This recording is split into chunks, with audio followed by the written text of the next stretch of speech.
Esto es Curiosidad Relativa, un canal dedicado a recopilar datos curiosos si te gusta aprender y descubrir cosas nuevas. Quédate, este es tu canal.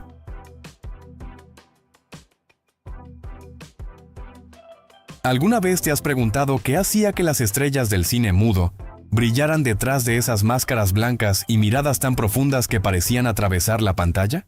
Imagínate un set en Hollywood a principios del siglo XX. Luces intensas, cámaras enormes y actores con la cara bañada en una capa gruesa de maquillaje, como si se hubieran pasado la noche con pasta de dientes en la cara. Este no era un look arty ni un accesorio cool, era pura ciencia cinematográfica. Antes de la década de 1920, las películas se filmaban en blanco y negro con una película ortocrómica que captaba muy bien el azul, pero borraba el rojo y el amarillo, haciendo que los labios o mejillas naturales aparecieran como parches grises u oscuros. Resultado: sin el maquillaje adecuado, cualquier actor salía en pantalla con la piel opaca o el rostro hecho un pantano visual. Por eso se pusieron de moda esos looks extraños. La base gruesa, los labios negros y los ojos recortados actuaban como escudos protectores, transformando un rostro vivo en un lienzo que la cámara entendía. Pero al expulsar esa cantidad de grease paint pegajoso, la piel se resquebrajaba, el maquillaje se agrietaba con cada mueca y cada plano era un desafío técnico. Un desastre en close-up, pero un éxito en el escenario. La llegada de Max Factor cambió todo. En 1914 inventó el Flexible Grease Paint, una emulsión menos densa, más ligera y elástica, capaz de seguir los gestos de actores como Chaplin, Keaton o Arbuckle. Ya no era necesario parecer una momia, había matices, vida y naturalidad, aunque aún los labios parecían pintados con carbón. Luego, con la adopción de luces de tungsteno y película pancromática, el maquillaje evolucionó hacia cremas más suaves. Los sets dejaron de verse tan overexposed y el rostro empezó a reflejar tonos más fieles a la realidad. El verdadero giro vino con el pancake makeup en los años 30, diseñado para la era del Technicolor. Era una base en polvo compacto, fácil de aplicar y perfecta para resistir el calor y los focos de esos nuevos rodajes. Además, Max Factor sacó la primera línea de lip gloss como producto comercial llamado X-Rated, y así nació el primer gloss de cine. ¿El resultado visual? Las estrellas mudas dejaron de parecer espectros y empezaron a lucir radiante y real. Podías ver el contorno sutil, el brillo en los labios, el pliegue de la sonrisa, todo sin interferir con el drama del gesto silencioso. Y el público, aunque no escuchara palabras, conectaba emocionalmente como nunca. Así que la próxima vez que veas una película muda, con esas cejas marcadas y labios oscuros, piensa en la travesía técnica. Desde el maquillaje que goteaba hasta las cremas revolucionarias de Factor, desde la ortocrómica que hacía todo híbrido azul-blanco, hasta los polvos que soportaban luz y color. Era una coreografía de ciencia, arte y glamour en cada toma.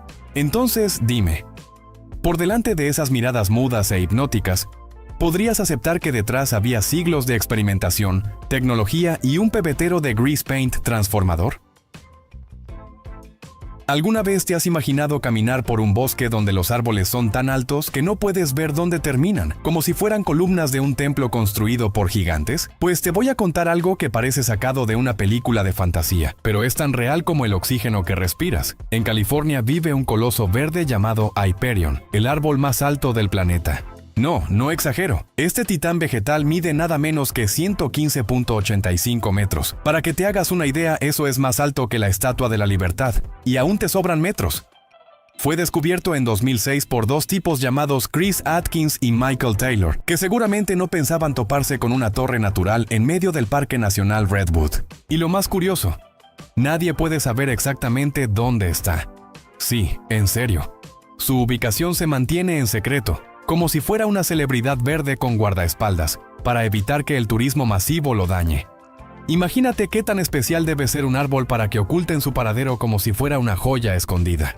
Ahora bien, si estás pensando, entonces Hyperion es el más grande del mundo. Espera un segundo, porque ahí entra en escena otro personaje imponente, el General Sherman. Este no es el más alto, pero sí el más voluminoso. Está en el Parque Nacional de las Secuoyas y tiene un tronco tan ancho que harían falta más de 20 personas tomadas de las manos para rodearlo. Lo llamaron así en honor al general William Tecumseh Sherman, héroe y polémico de la Guerra Civil estadounidense. ¿Quién diría que terminaría siendo un árbol legendario? ¿Y cómo es que estas secuoyas se vuelven tan gigantes? Pues, para empezar, viven siglos. Algunas superan los 2000 años. Tienen raíces profundas, se llevan bien con la niebla y crecen como si supieran que la paciencia es su superpoder. Cada año suman unos cuantos centímetros, sin apuro, sin ansiedad, como si dijeran, tranquilo, que el tiempo es mío. Además, su corteza es tan gruesa y resistente que incluso soportan incendios, plagas y a veces hasta la curiosidad de turistas que quieren abrazarlas. Pero si creías que solo en California hay árboles legendarios, te tengo otra joya. En México, en Oaxaca, está el árbol del tule. No es el más alto ni el más voluminoso en términos técnicos, pero su tronco es tan ancho que parece una casa viva. Tiene más de 2000 años y aún sigue allí, imperturbable, como si supiera todos los secretos del pueblo que lo rodea. Así que la próxima vez que veas un árbol, por más normal que parezca, piensa que tal vez estás frente a un sabio silencioso, uno de esos gigantes que ha estado ahí mucho antes de que tú nacieras, y que quizás, solo quizás, todavía guarda algún misterio por revelar. Y dime, ¿qué secretos crees que escondería un árbol que ha vivido más de 2000 años mirando al cielo? ¿Alguna vez pensaste que una niña congelada en la cima de un volcán podría contar una historia más fascinante que cualquier serie de Netflix? Te voy a hablar de Juanita. Pero no de la vecina que hace los mejores tamales, no. Esta Juanita es la doncella de hielo del Ampato, una niña inca que, hace más de 500 años, fue llevada a una de las alturas más brutales del planeta para convertirse en ofrenda a los dioses. Y no fue encontrada en una cueva, ni bajo tierra, ni entre ruinas, no. Estaba allí, en la cima del volcán Ampato, en Perú, como dormida, congelada pero casi intacta, a más de 6.300 metros sobre el nivel del mar. Un verdadero misterio helado. Todo comenzó en 1995, cuando el arqueólogo Johann Reinhardt y el montañista Miguel Zárate subieron al Ampato, probablemente esperando encontrar rocas, vistas épicas y tal vez una llama con mala actitud. Pero lo que hallaron fue otra cosa, una tumba inca revelada por un desprendimiento en la montaña. Allí estaba ella, envuelta en telas finamente tejidas, con su carita perfectamente conservada por el frío, como si el tiempo se hubiera detenido solo para protegerla. Imagínate el momento. Estás escalando un volcán. El viento te corta la cara. Los dedos apenas te responden por el frío. Y de repente, entre piedras y cenizas, aparece una niña congelada de hace 5 siglos. Es como si la historia misma te guiñara el ojo desde el pasado. Juanita no estaba allí por accidente. Era parte de un ritual inca llamado Capacocha. Sí, suena bonito, casi como un nombre de café, pero era en realidad una ceremonia de sacrificio. Los incas creían que ofrecer a los niños más puros a los dioses aseguraba el equilibrio del mundo. Lluvias, cosechas, volcanes tranquilos. Y claro, tenía que ser en la cima de las montañas, más cerca del cielo. Juanita tenía unos 15 años, y todo indica que fue elegida por su perfección. Sin enfermedades, sin defectos, una vida cuidada para ese destino. Lo más impactante es lo que los científicos han descubierto con ella. Han analizado su dieta, su cabello, sus dientes. Han podido decir de dónde venía, qué comía, cómo fue su última semana de vida. Incluso le han reconstruido el rostro con tecnología 3D. Y no te voy a mentir, te mira como si todavía supiera cosas que nosotros no. Hoy, Juanita está en un museo en Arequipa, en un congelador que la mantiene tan fría como en la cima del Ampato, y aunque muchos la miran con asombro, hay algo casi inquietante en verla allí, con su historia detenida en un instante de hielo, como si todavía esperara que los dioses respondan. Así que dime, si una niña fue capaz de desafiar al tiempo, al frío y a la muerte para contar su historia, ¿qué otras voces del pasado estarán aún escondidas, esperando que alguien las escuche? ¿Y si te dijera que mientras me escuchas ahora mismo hay criaturas con patas diminutas bailando una conga en tu cara? No es broma. Se llaman ácaros faciales y están allí mismo en este instante, metidos en tus poros como si tu rostro fuera su Airbnb de confianza. No puedes verlos, no puedes sentirlos y lo más perturbador de todo, no puedes echarlos. Imagínate estar en una fiesta y enterarte que llevas siglos hospedando a los invitados, sin siquiera ofrecerles una botana. Es así de raro. Estos inquilinos microscópicos, llamados Demodex, son una especie de 8 patas que parecen sacados de una película de ciencia ficción con muy bajo presupuesto. Viven especialmente en tus mejillas, frente, nariz y pestañas. Y no es que vengan y se vayan. Nacieron allí, viven allí, comen allí y, sí, hacen todo lo demás que podrías imaginarte. Incluso lo que no quieres imaginarte, se alimentan de una sustancia llamada sebo, que tu piel produce naturalmente. Para ellos, tu cara es básicamente un buffet de grasa. como si fueras una taquería abierta las 24 horas.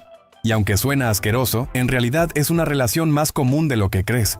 Casi todos los adultos los tienen. De hecho, si tienes más de 18 años, puedes estar casi seguro de que llevas una colonia entera viviendo gratis en tu epidermis. Pero aquí viene lo verdaderamente extraño. A pesar de que están en nosotros desde hace siglos, quizá incluso desde que éramos cavernícolas haciéndonos selfies con piedras, los científicos aún no saben exactamente de qué se alimentan con certeza. ¿Cómo puede ser eso? Tenemos telescopios que ven galaxias a millones de años luz, pero no sabemos qué demonios comen los bichos de nuestra cara. Lo más escalofriante es que no tienen ano. Sí, leíste bien. Nacen, comen, se reproducen, pero nunca hacen del baño. Van acumulando lo que deberían desechar hasta que simplemente mueren. Y al morir, liberan todo eso en tu piel. Todo. Directito en tus poros. Gracias, naturaleza. Y por si creías que esto no podía volverse más personal, hay una teoría de que en grandes cantidades podrían estar relacionados con problemas como la rosácea. Así que esos brotes que pensabas que eran por estrés, quizás se deban a una fiesta demasiado salvaje de tus inquilinos invisibles. Ahora, antes de que corras al baño con un exfoliante, relájate. Estos ácaros en cantidades normales no hacen daño. De hecho, puede que hasta te estén ayudando a mantener el equilibrio de tu piel. Son como los compañeros de cuarto raros que pagan con favores en lugar de renta. Mientras no hagan escándalo, todo bien. Pero déjame dejarte con una última idea inquietante. Cuando te vayas a dormir esta noche, en la oscuridad y el silencio total, ¿no sientes algo moviéndose muy despacio sobre tu cara? ¿Alguna vez te has preguntado si bailar puede matarte? Pues si hubieras vivido en Estrasburgo en el verano de 1518, lo hubieras pensado 2 veces antes de mover siquiera un dedo del pie. Mira, la historia es tan absurda que parece inventada por un comediante medieval con exceso de vino barato, pero fue tan real como tus ganas de no trabajar los lunes. Todo comenzó cuando una mujer, de la que solo sabemos que se llamaba Frau Trofea, lo cual ya suena a personaje sospechoso de cuento de terror, salió a la calle y empezó a bailar sin música, sin músicos, sin fiesta, solo, bailar, así, en seco. Al principio, los vecinos pensaron que estaba feliz, o quizá loca, o que había descubierto una manera nueva y revolucionaria de hacer ejercicio. Pero después de un par de horas, siguió. Y siguió, y al día siguiente también, y al siguiente. Hasta que, como si fuera un desafío viral del siglo XVI, otras personas comenzaron a imitarla. Nadie sabía por qué. ¿Contagio por coreografía? ¿Una maldición? ¿La primera rave involuntaria de la historia? En cuestión de días, ya había más de 30 personas sacudiéndose en las calles como si hubieran olvidado cómo funciona la gravedad. Para la tercera semana eran más de 400. Todos dándolo todo en una especie de carnaval poseído, sin parar para comer, dormir, ni preguntar qué demonios estaba pasando. Y lo más extraño, muchos de ellos murieron, de puro cansancio. Corazones que no aguantaron tanta samba macabra, pies sangrando, cuerpos colapsando en plena pista de calle. Los médicos de la época, tan sabios como supersticiosos, no tenían ni idea. Algunos dijeron que era un castigo divino, otros culparon al demonio del ritmo. Imagínate. Así que, ¿qué hicieron los sabios? ¿Darles descanso, agua, un calmante? No, hombre. Les pusieron una orquesta, así como lo oyes. Porque la lógica medieval decía, si están bailando, debe ser que el cuerpo lo necesita. Denles música para que se curen. Resultado, más muertos, más ritmo y más desconcierto. Con el tiempo, la cosa paró tan misteriosamente como empezó. Nadie pudo explicar qué la causó. Algunos historiadores modernos creen que fue histeria colectiva, puro estrés y hambre convertidos en trance psicomotor.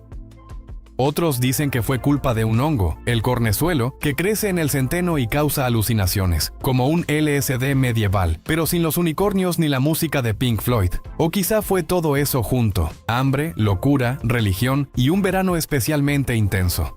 Lo que nadie discute es que fue real. Hay registros, testimonios, crónicas. La ciudad de Estrasburgo bailó al borde del abismo y no lo hizo por diversión. Fue una epidemia sin fiebre, sin tos, pero con pasos. Y aunque suena gracioso ahora, en su momento fue tan trágico como inexplicable. Entonces, dime, ¿qué te parecería que un día despertaras con la necesidad irresistible de bailar hasta caer muerto y no pudieras parar? ¿Sabías que uno de los presidentes más icónicos de Estados Unidos no solo liberó esclavos y ganó guerras, sino que también partía narices como pasatiempo? Sí, Abraham Lincoln, el de la barba imponente y el sombrero de copa, fue en su juventud un auténtico campeón de lucha libre. Pero no te imagines una escena de ring con luces y música dramática. No.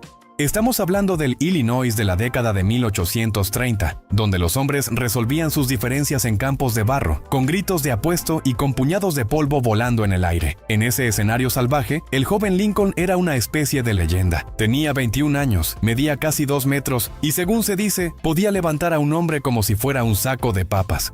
En el pueblo de New Salem, la lucha no era solo un deporte, era el evento. Si querías respeto, primero tenías que pasar por el barro. Y ahí estaba él, con su camisa remangada y su cara de pocos amigos, lanzando a sus oponentes al suelo uno tras otro. Dicen que participó en más de 300 combates y que solo perdió uno. Y ese uno probablemente fue porque se distrajo pensando en la Constitución o algo así.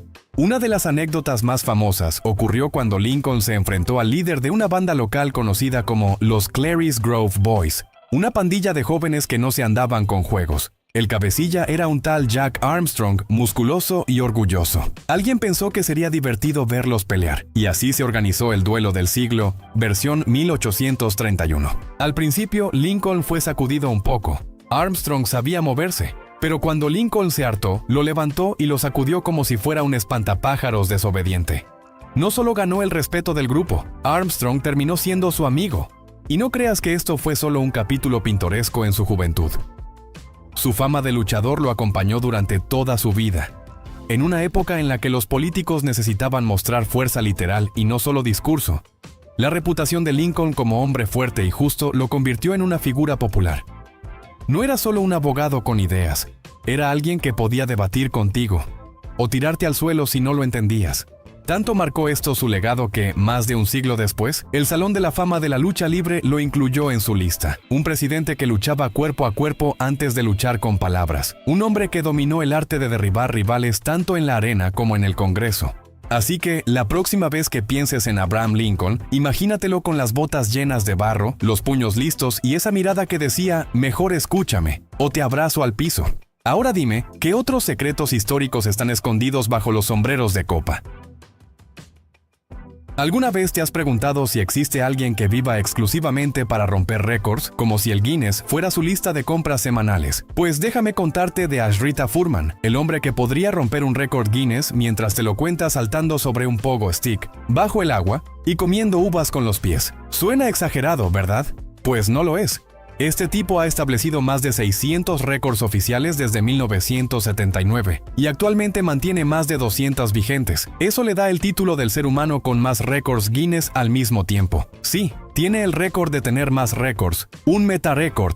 Lo más curioso es que no comenzó como un atleta superdotado ni como un niño prodigio. De hecho, era más bien el tipo tranquilo que meditaba y repartía sonrisas. Fue seguidor de un maestro espiritual, Sri Chinmoy, quien le enseñó que la verdadera superación empieza por dentro. Y a Furman se le ocurrió algo brillante. ¿Y si la disciplina interna se puede demostrar rompiendo récords? Y desde entonces no ha parado.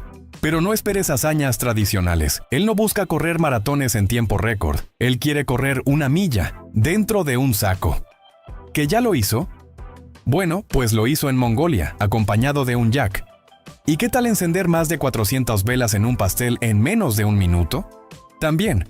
¿Cortar la mayor cantidad de pepinos con una espada en 60 segundos? Por supuesto. ¿Realizar más de 27,000 saltos de tijeras consecutivos sin desplomarse? Como si nada.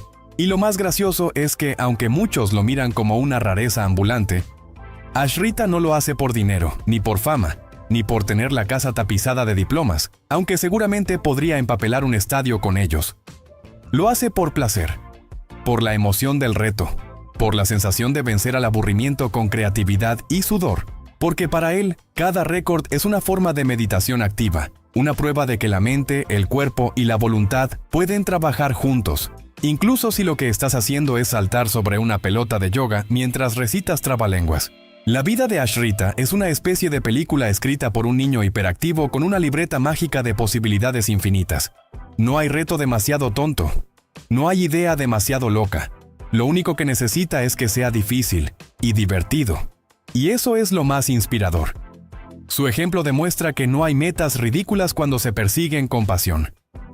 No importa si tu sueño es hacer malabares con pelotas de playa mientras caminas de espaldas por el desierto. Si te hace sentir vivo, hazlo. Ashrita ya te demostró que se puede. Entonces, dime, ¿qué récord completamente absurdo podrías romper tú si dejaras de preocuparte por el qué dirán y empezaras a divertirte como un campeón? ¿Alguna vez te has imaginado bajar de un dirigible directo al piso 102 del Empire State Building, saludando con tu sombrero mientras el viento de Manhattan te despeina como si fueras parte de una película de ciencia ficción de los años 30? Bueno, créelo o no, esa era la idea. En serio. Durante la época dorada de los dirigibles, hubo un plan, real, no de novela, para que estas gigantescas naves flotantes se anclaran a rascacielos, y el Empire State Building iba a ser su estación de paso estelar. Sí. Ese mismo ícono de acero y Art Deco iba a tener un dirigible estacionado en la punta, como si fuera un sombrero de gala flotante.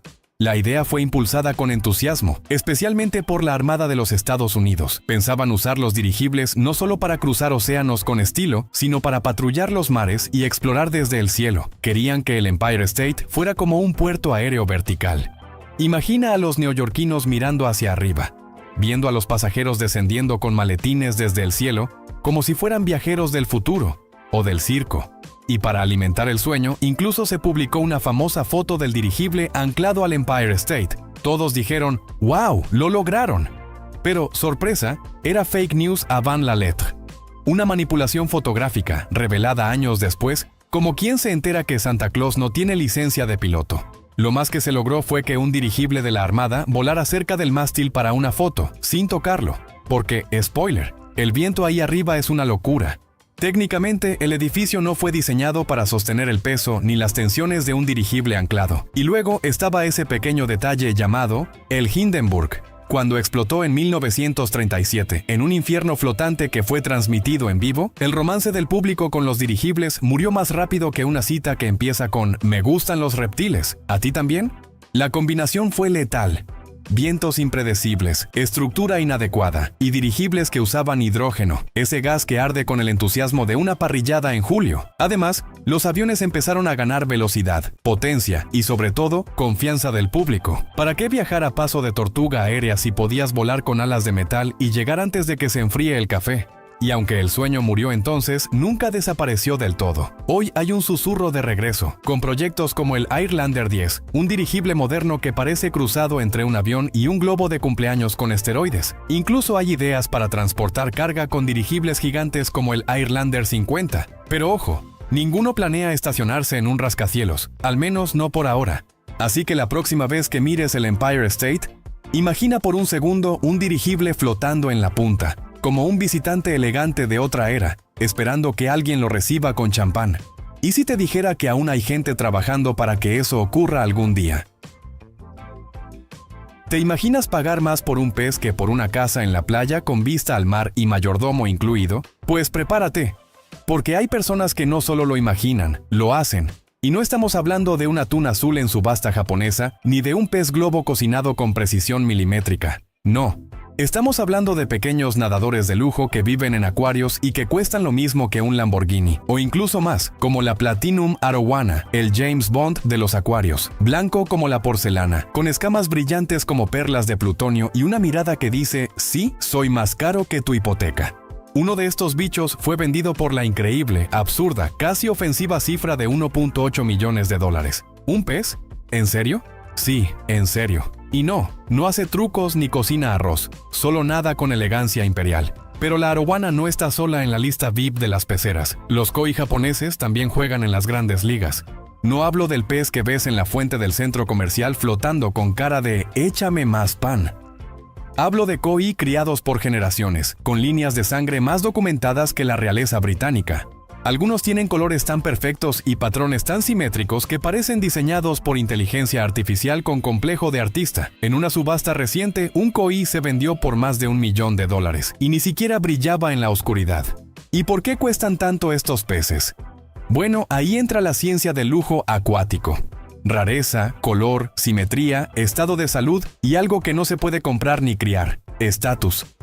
Porque tener uno de estos peces no es solo tener una mascota, es hacer una declaración. Es como decir, tengo tanto dinero que puedo permitirle a mi pez vivir mejor que tú.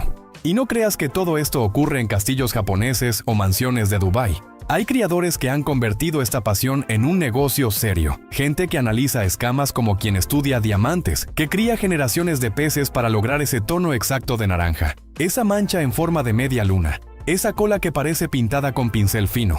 Algunos incluso aseguran que sus peces traen suerte. Y bueno, si pagaste una fortuna por él, más te vale que traiga mínimo los números del loto. Lo mejor de todo es que estos peces no se compran en cualquier tienda de mascotas, ¿no? Hay subastas especializadas, acuarios boutique, criadores con listas de espera y hasta tratos secretos dignos de una película de espías. Es un mundo silencioso, flotante, donde las burbujas valen oro. Entonces, dime, si tuvieras $2 millones, ¿te comprarías un departamento frente al mar? ¿O un pez que te mira con cara de yo valgo más que tu vida entera?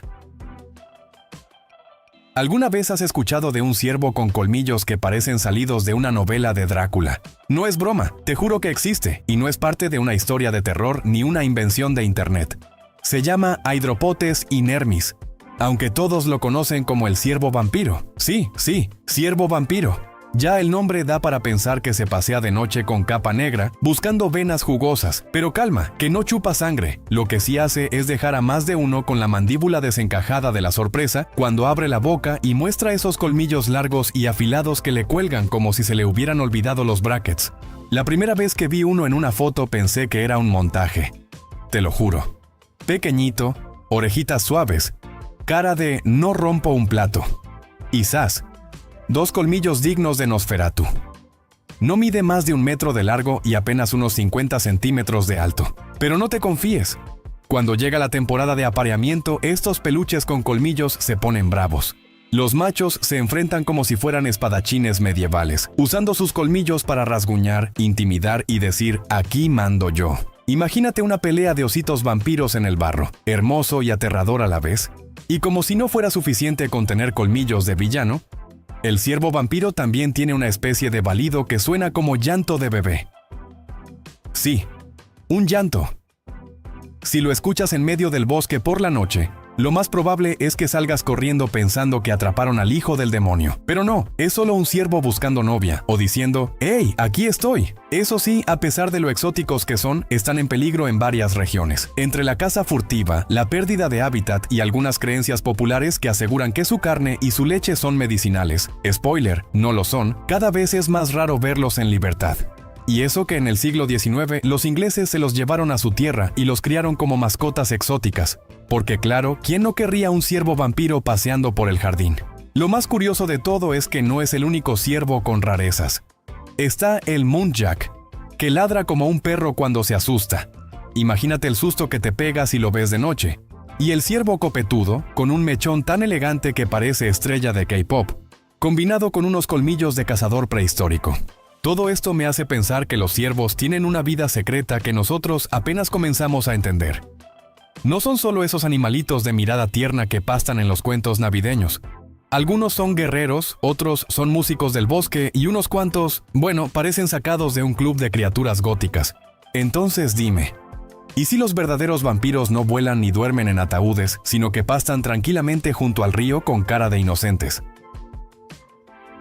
¿Alguna vez te ha dolido tanto la cabeza por comer helado que juraste que tu cerebro se estaba descongelando como una bolsa de chícharos olvidada en el microondas? Pues déjame contarte lo que me pasó el verano pasado. Una tarde calurosa donde creí que mi único enemigo era el sol. Hasta que apareció ella, la maldita congelación cerebral. Todo empezó inocentemente. Yo solo quería un respiro del calor infernal. Entré a la heladería, pedí una paleta de mango con chile, porque soy valiente, y salí dispuesto a devorarla como si la temperatura mundial dependiera de ello. Primer mordisco, gloria. Segundo mordisco, felicidad pura. Tercer mordisco, y ¡pum! Como si alguien me hubiera lanzado una lanza de hielo directo entre los ojos. Me detuve en seco en medio de la calle, con la paleta a medio camino de la boca y los ojos saltones como búho espantado. Me dio un mini derrame cerebral. Fue lo primero que pensé. Pero no era tan dramático. Aunque yo ya estaba haciendo testamento mental, era la famosa y traicionera cefalea por helado. también conocida por su nombre de película de ciencia ficción. Ganglioneuralgia esfenopalatina. Suena como algo que te diagnosticaría un robot del futuro. Pero no.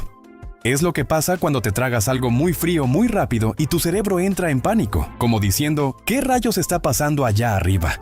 Lo curioso es que todo empieza en el paladar. Ese techo de la boca que uno rara vez recuerda que existe, hasta que le lanzas un cubito de hielo disfrazado de postre. Ahí los vasos sanguíneos se contraen de golpe por el frío, y el cerebro, noble pero dramático, dice, rápido, manden más sangre antes de que se congele todo. Esa avalancha de sangre dilata los vasos tan rápido que, claro, el resultado es una punzada de dolor como si te hubieran pinchado el alma. Mientras yo seguía parado en la banqueta con cara de estatua griega en pleno colapso, una señora que pasaba me vio y me soltó.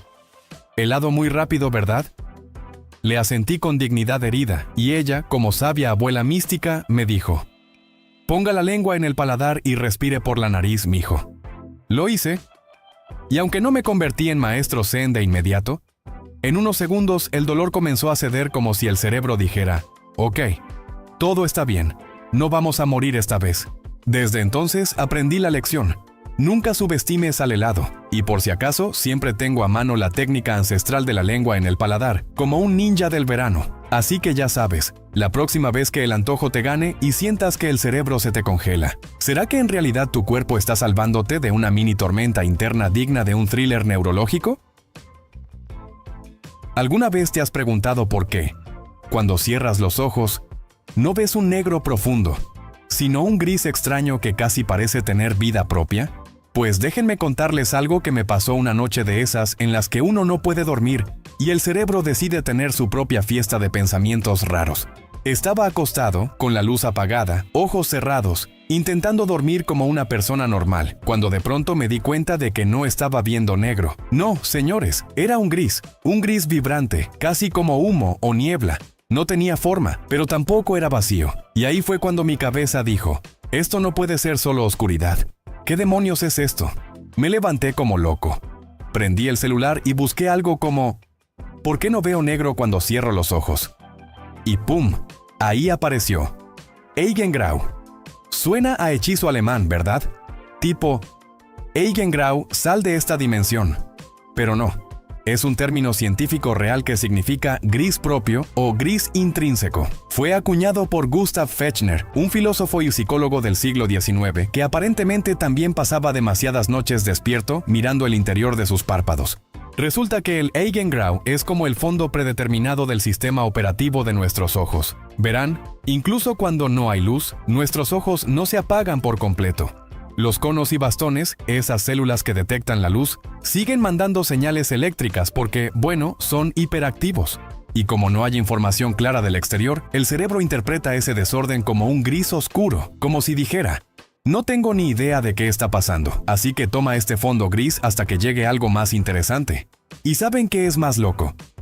Si cierras los ojos en completa oscuridad por unos 20 minutos, sin trampas, sin pantallitas, sin distracciones, ese gris empieza a brillar un poco. A veces se forman patrones borrosos, como si tu mente intentara proyectar su propio canal de televisión. No es alucinación. Es tu retina haciendo lo que puede con cero estímulos. Me quedé tan fascinado con eso que esa noche, en lugar de dormir, tuve una especie de conversación con mi propio Eigengrau. No les miento. Vi formas que parecían nubes, remolinos. Una vez hasta una cara. Y todo esto dentro de mis propios párpados. Ahora cada vez que alguien me dice, cierra los ojos e imagina algo, pienso, ya estoy viendo algo, gracias. Porque ahora sé que esa oscuridad misteriosa no es nada vacía.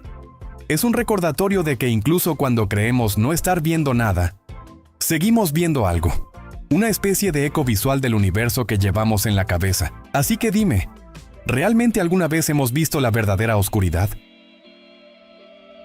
¿Alguna vez imaginaste que podrías ponerte una trampa en la lengua para obligarte a comer menos? Pues no es broma ni experimento de ciencia loca. Existe algo llamado malla lingual adelgazante, ideada por el doctor Raúl Góngora. Básicamente es una malla semirrígida que se coloca y se grapa o cose en la parte superior de la lengua.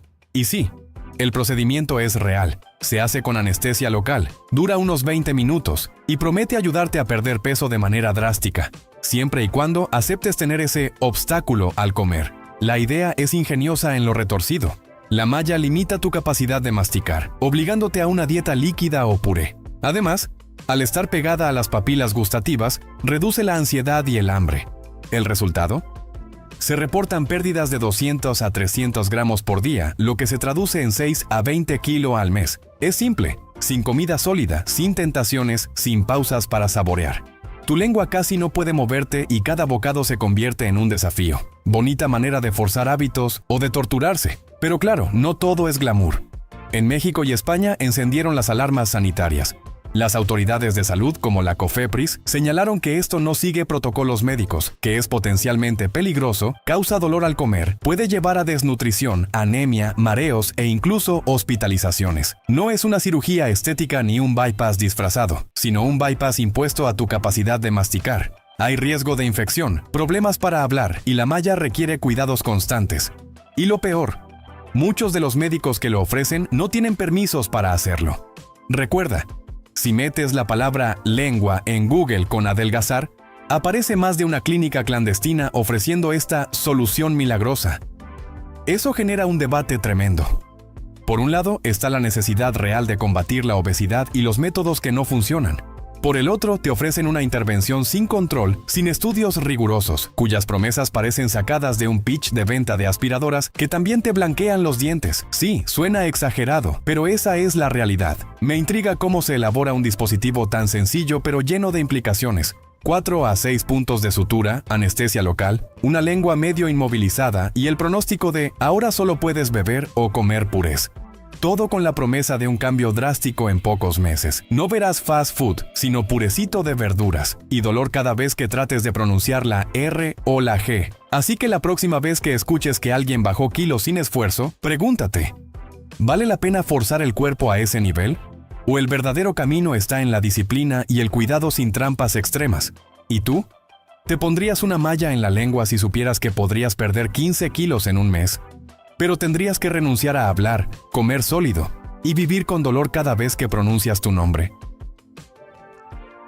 ¿Alguna vez pensaste que podrías vivir en un lugar donde, literalmente, si estiras los brazos, podrías tocar las paredes de la casa del vecino y escuchar cómo mastica su desayuno? Pues prepárate, porque hoy te voy a contar de un lugar que parece sacado de un experimento social de esos raros, pero con brisa caribeña y olor a pescado fresco. Santa Cruz del Islote. No es el nombre de una película de suspenso ni un reality show de supervivencia. Es una islita real, ubicada en el Caribe colombiano, frente al Golfo de Morrosquillo, y es, sin exagerar, el lugar más densamente poblado del mundo. 1 hectárea, o sea, lo que mide un campo de fútbol, y ahí viven más de 1,200 personas.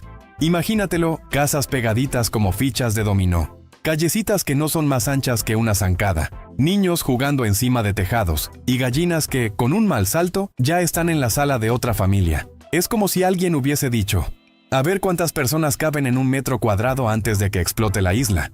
Y lo más loco, nadie está estresado. Los habitantes de Santa Cruz del Islote no solo sobreviven, viven felices. Se saludan todos por su nombre, no hay forma de no conocerse. Cocinan juntos, comparten historias al atardecer. Y si alguien pone música, pues ni modo. Todos bailan, les guste o no, porque las paredes no detienen el ritmo. Uno pensaría que vivir tan pegado al prójimo generaría caos, pero aquí pasa justo lo contrario. Han desarrollado una cultura de solidaridad tan fuerte que hasta los mosquitos parecen pedir permiso antes de picar. ¿Y cómo empezó todo esto? Bueno, dicen que hace más de 100 años unos pescadores vieron el arrecife de coral, tiraron piedras y escombros y construyeron una base.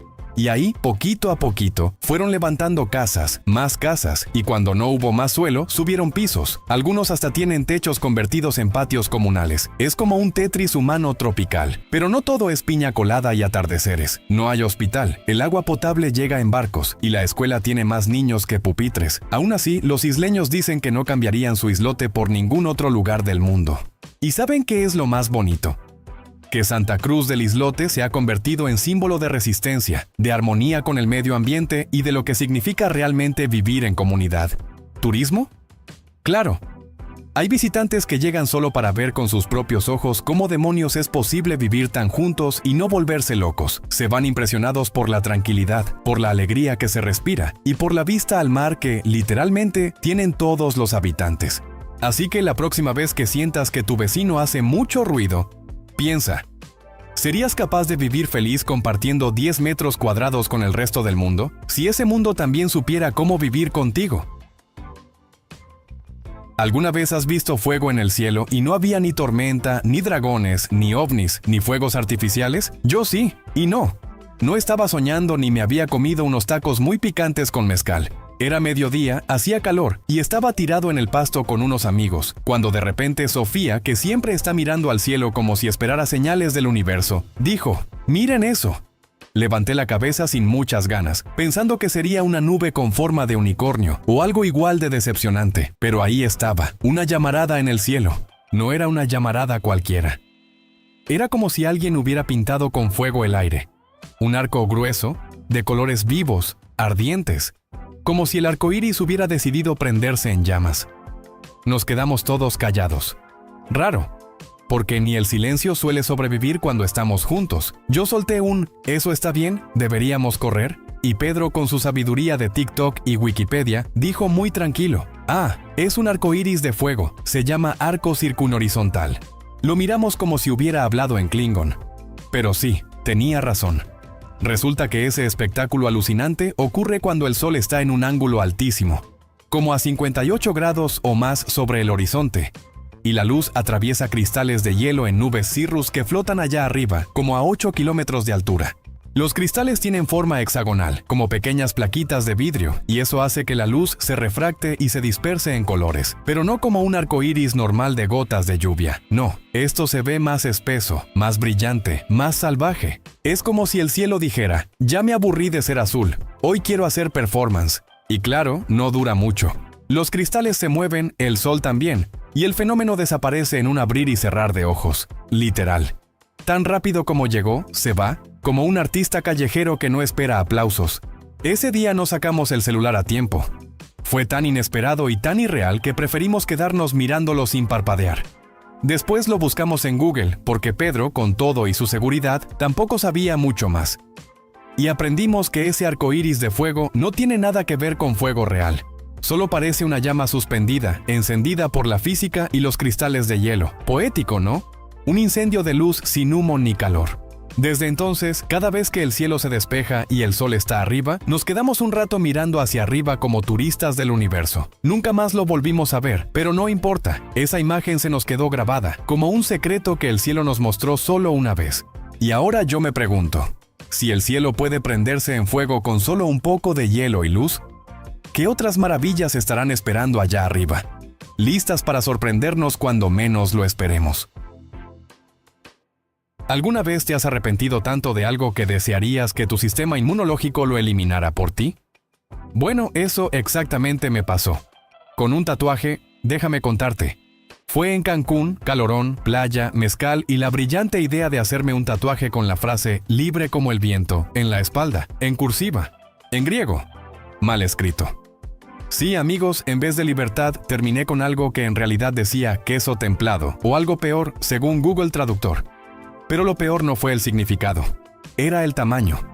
Parecía que me había estampado una pancarta en la piel. Así que un año después, con menos sol, menos mezcal y mucho más juicio, terminé en una clínica de eliminación de tatuajes con láser. Pensé que sería como pasarle una goma mágica y ¡puf! Adiós al queso, pero no. El doctor, con cara de «esto te va a doler más a ti que a mí», me explicó lo que iba a pasar. Vamos a usar un láser que va a romper la tinta en pedacitos tan pequeños que tus glóbulos blancos, especialmente los macrófagos, puedan comérselos. Y yo solo pensaba, ¿mis glóbulos blancos van a merendar mi error? Y sí, eso hacen. El láser produce un efecto fotoacústico, como mini explosiones de luz y sonido, que fragmentan la tinta en partículas diminutas. Ahí entran en acción los macrófagos, esos soldaditos del sistema inmunológico que patrullan el cuerpo. Cuando ven los fragmentos, los engullen con un entusiasmo que ya quisiera yo para ir al gimnasio, y luego los llevan al sistema linfático, que los drena como quien saca la basura del cuerpo. Pero no pasa en un día. Es como si tu cuerpo tuviera que organizarse para limpiar el desastre con calma, sesión tras sesión, mes tras mes. Lo más curioso es que nunca desaparece del todo. Algunas partículas de tinta se quedan ahí, como ese ex que te stalkea en redes y nunca termina de irse del todo. El tatuaje se va desvaneciendo, sí, pero en algunos casos queda un fantasma borroso. Por eso, los que no quieren arrepentirse tanto como yo, ahora están probando los tatuajes efímeros. ¿Los conoces? Son como los tatuajes normales, con aguja y todo, pero desaparecen por sí solos en unos 9 a 15 meses. Nada de láser, nada de glóbulos blancos trabajando tiempo extra. Resulta que dos ingenieros químicos, Brenal Pierre y Van Dansha, desarrollaron una tinta biodegradable basada en polímeros que el cuerpo puede absorber de forma natural.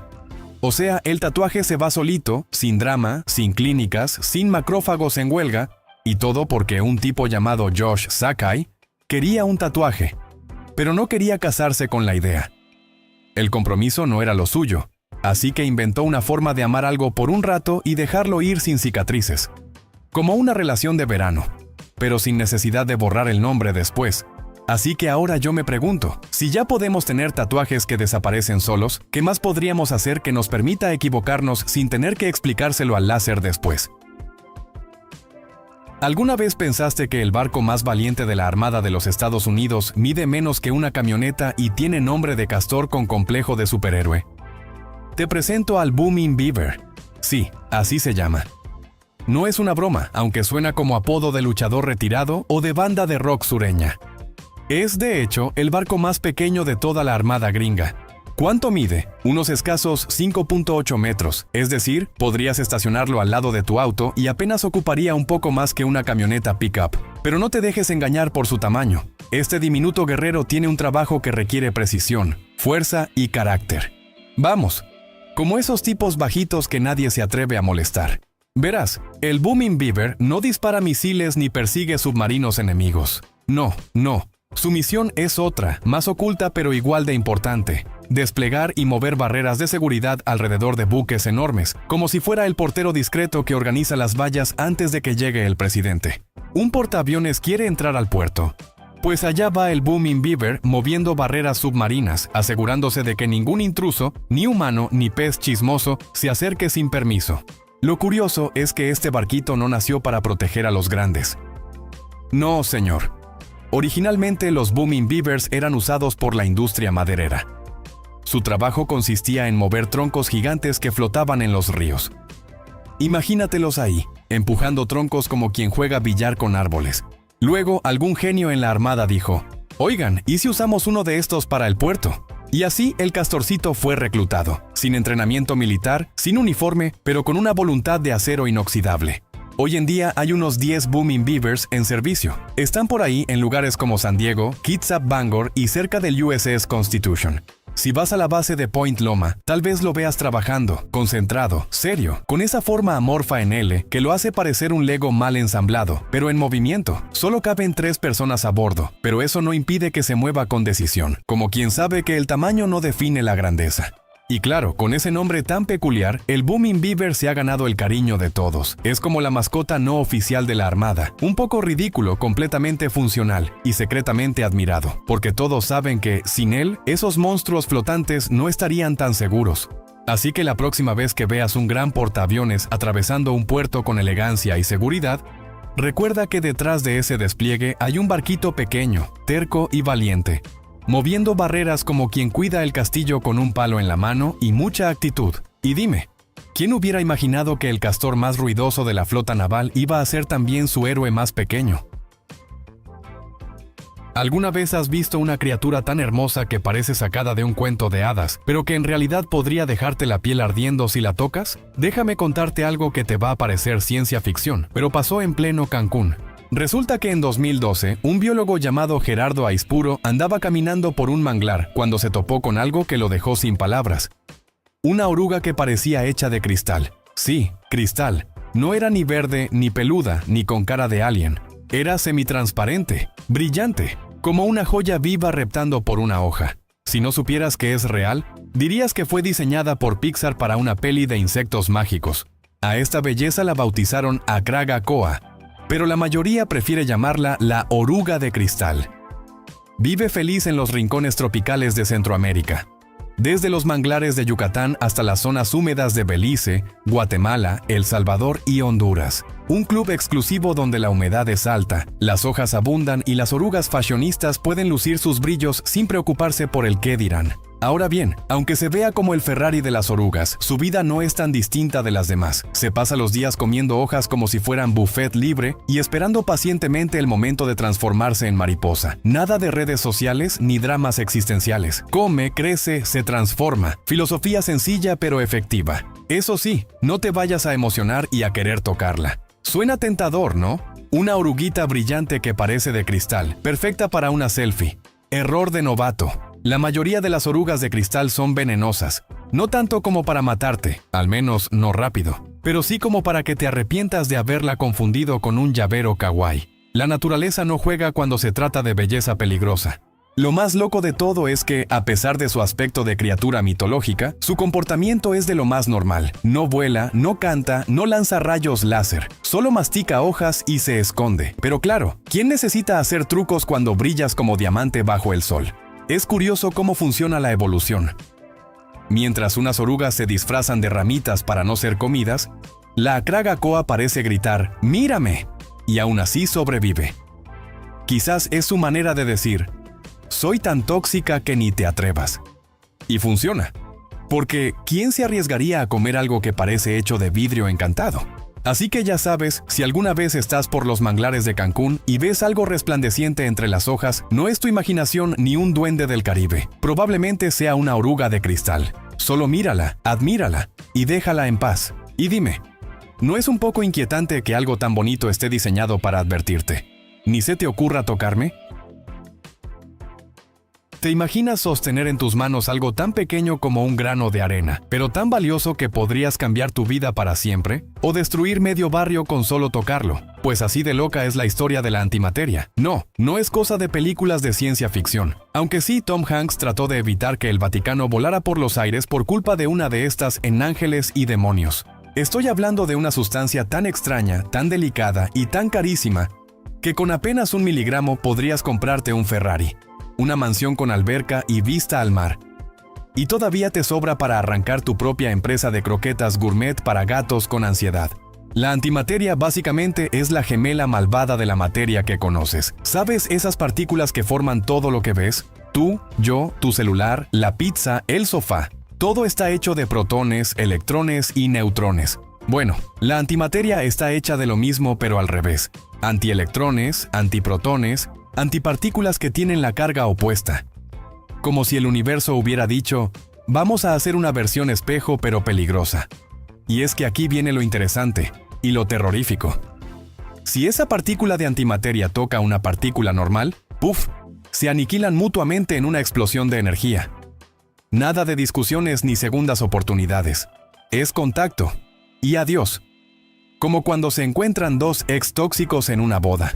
¿Y sabes cuánto cuesta un solo miligramo de esta joyita de destrucción elegante?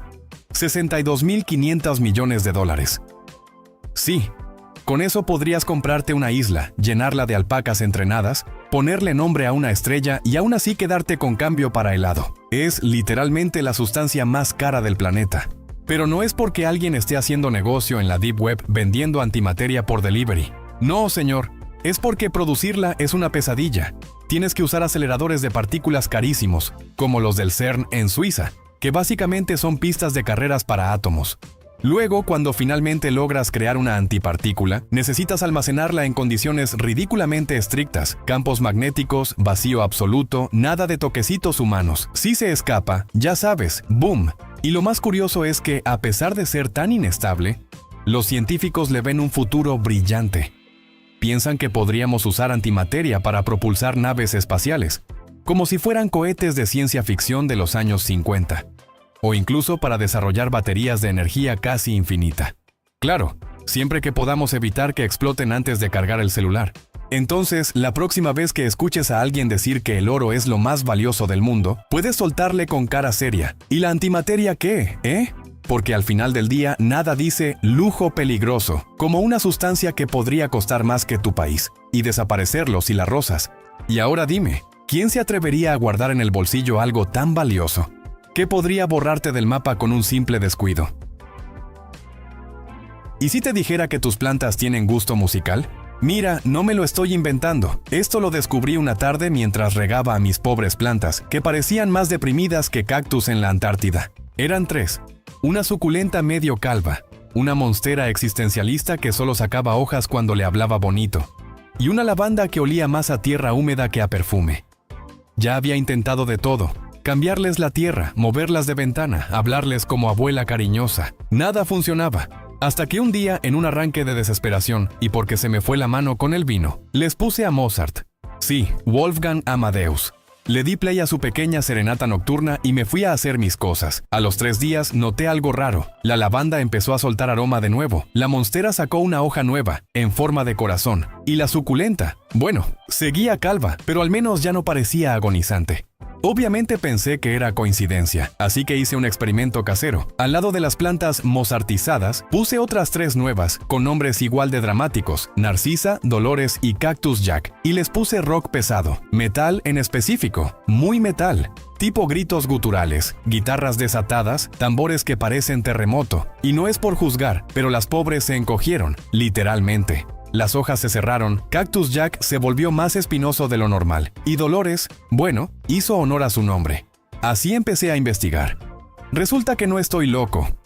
Hay estudios que dicen que la música clásica, como la de Mozart, Beethoven o Bach, estimula el crecimiento de las plantas.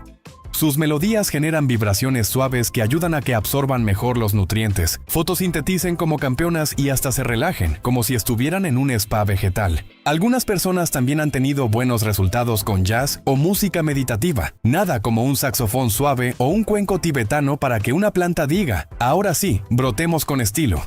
¿Y la música fuerte? Pues no les va. Las vibraciones intensas del rock pesado o los ruidos caóticos pueden estresarlas tanto que dejan de crecer, marchitan o, en casos extremos, mueren. Imagínate estar todo el día vibrando como si te sacudiera un terremoto. Ni tú lo aguantarías. Y aunque la ciencia aún no se pone completamente de acuerdo en por qué pasa esto, las teorías más fuertes apuntan a que las frecuencias y ondas sonoras afectan los poros de las hojas, la circulación del agua en los tallos y hasta la actividad celular. O sea, básicamente, tus plantas no solo escuchan, sino que sienten la música. Desde entonces, en mi casa hay conciertos diarios. A las 10 a.m. suena Vivaldi, a las 3 p.m. un poquito de jazz y por las noches música meditativa para que duerman mejor que yo. Y ahora dime tú, ¿será que las plantas tienen alma musical? ¿O simplemente odian el reggaetón tanto como tu abuela? ¿Alguna vez te has preguntado qué le pasaría a tu cuerpo si solo comieras carne? Nada más que carne. Todos los días, sin excepción. No frutas, no verduras, no panecitos calientes, solo bistec, tocino, costillas y tal vez un poco de sal para darle sabor. Suena como el sueño húmedo de un cavernícola con antojo eterno. Pero espera, la historia que te voy a contar no es tan sabrosa como parece. Resulta que un tipo, llamémoslo Ricardo el Carnívoro, decidió hacer exactamente eso. No por un reto de internet, no por moda, sino porque estaba convencido de que sus problemas estomacales desaparecerían si eliminaba los carbohidratos malvados de su vida.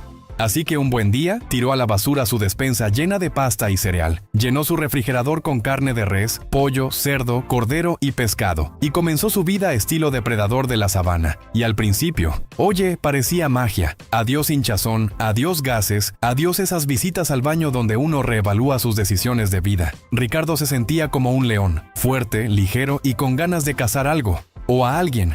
Pero los días pasaron, luego semanas. Y entonces el cuerpo de Ricardo comenzó a enviar señales. No del tipo sutil. Estamos hablando de estreñimiento nivel bloqueo medieval, aliento con aroma a sopa de vísceras y cambios de humor que harían llorar a un cactus. Su cuerpo estaba funcionando con cetonas, esas moléculas que el hígado produce cuando quemas grasa en vez de azúcar. Y eso está bien por un rato, hasta que no lo está. La falta total de fibra convirtió sus intestinos en un desierto apocalíptico. Su flora intestinal, que solía bailar alegre con cada ensalada, estaba ahora pidiendo ayuda en idioma microbiano.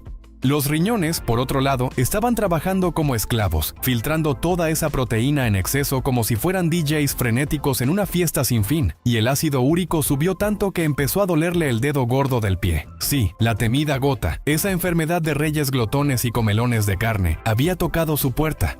Pero aquí no acaba el misterio.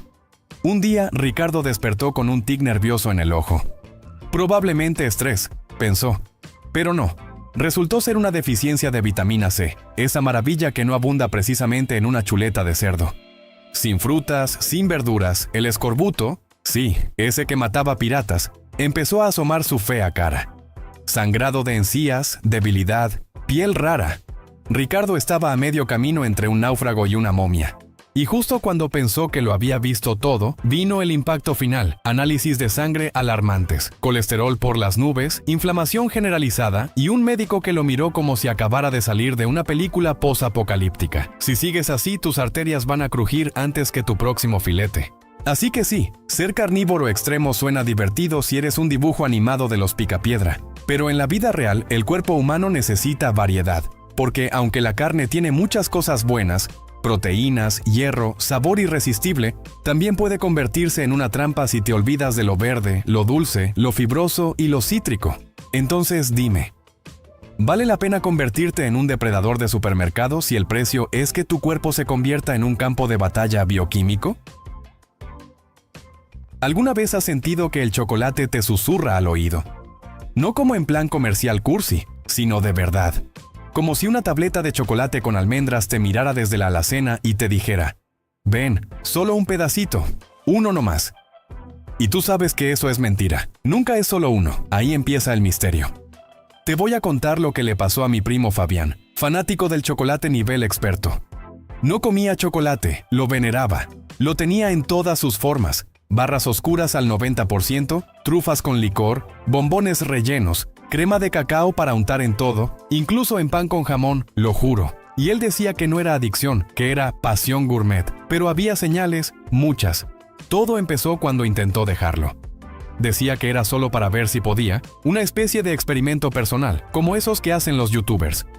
El primer día estaba tranquilo, casi orgulloso. El segundo día tenía cara de asesino silencioso. Para el tercero, se paseaba por la cocina oliendo la caja de cacao como si fuera incienso sagrado. A la semana soñaba con Ferrero Rocher y despertaba sudando. Y un día lo encontramos con una cucharita frente al microondas, derritiendo restos de una tableta vieja que había olvidado en el cajón de los cubiertos, como si fuera una especie de alquimista desesperado. ¿Adicción? Vamos a los hechos. El chocolate contiene teobromina, cafeína y una sustancia llamada feniletilamina, que suena a conjuro, pero en realidad es un químico que el cerebro relaciona con el enamoramiento. Básicamente, tu cabeza dice: esto se siente bien, dame más. Y no lo dice bajito, lo grita. Pero ahí no termina el asunto. Comer chocolate también hace que el cerebro libere dopamina, la hormona del placer, esa que te hace sentir como si hubieras logrado algo grandioso, cuando en realidad solo te comiste media bolsa de chispas. Ahora bien, científicamente no se clasifica al chocolate como sustancia adictiva en el sentido médico estricto, como la nicotina o los opioides, pero eso no significa que tu cuerpo, y más aún tu mente, no lo desee con una intensidad sospechosamente intensa. Algunos investigadores hablan de adicción psicológica, esa sensación de necesitar algo para calmar la ansiedad, levantar el ánimo o simplemente hacer que el lunes parezca viernes por un momento. Volvamos a Fabián. Después de un mes sin chocolate, logró desintoxicarse. Perdió un par de kilos, le volvió el color a la cara y dejó de oler las paredes buscando rastros de cacao.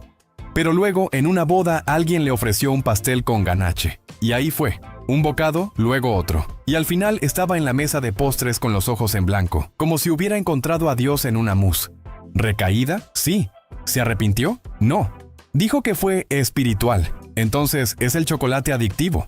Tal vez no en el sentido clínico más estricto. Pero dime, ¿por qué sentimos que podemos dejarlo cuando queramos y sin embargo nunca queremos?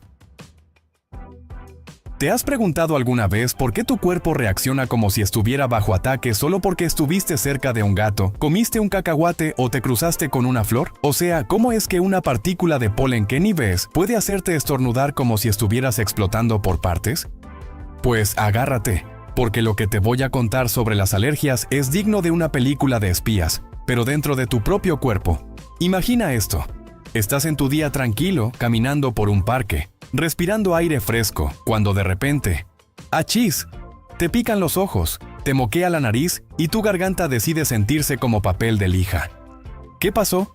Nada grave, solo que tu sistema inmunológico se puso paranoico. Sí, paranoico.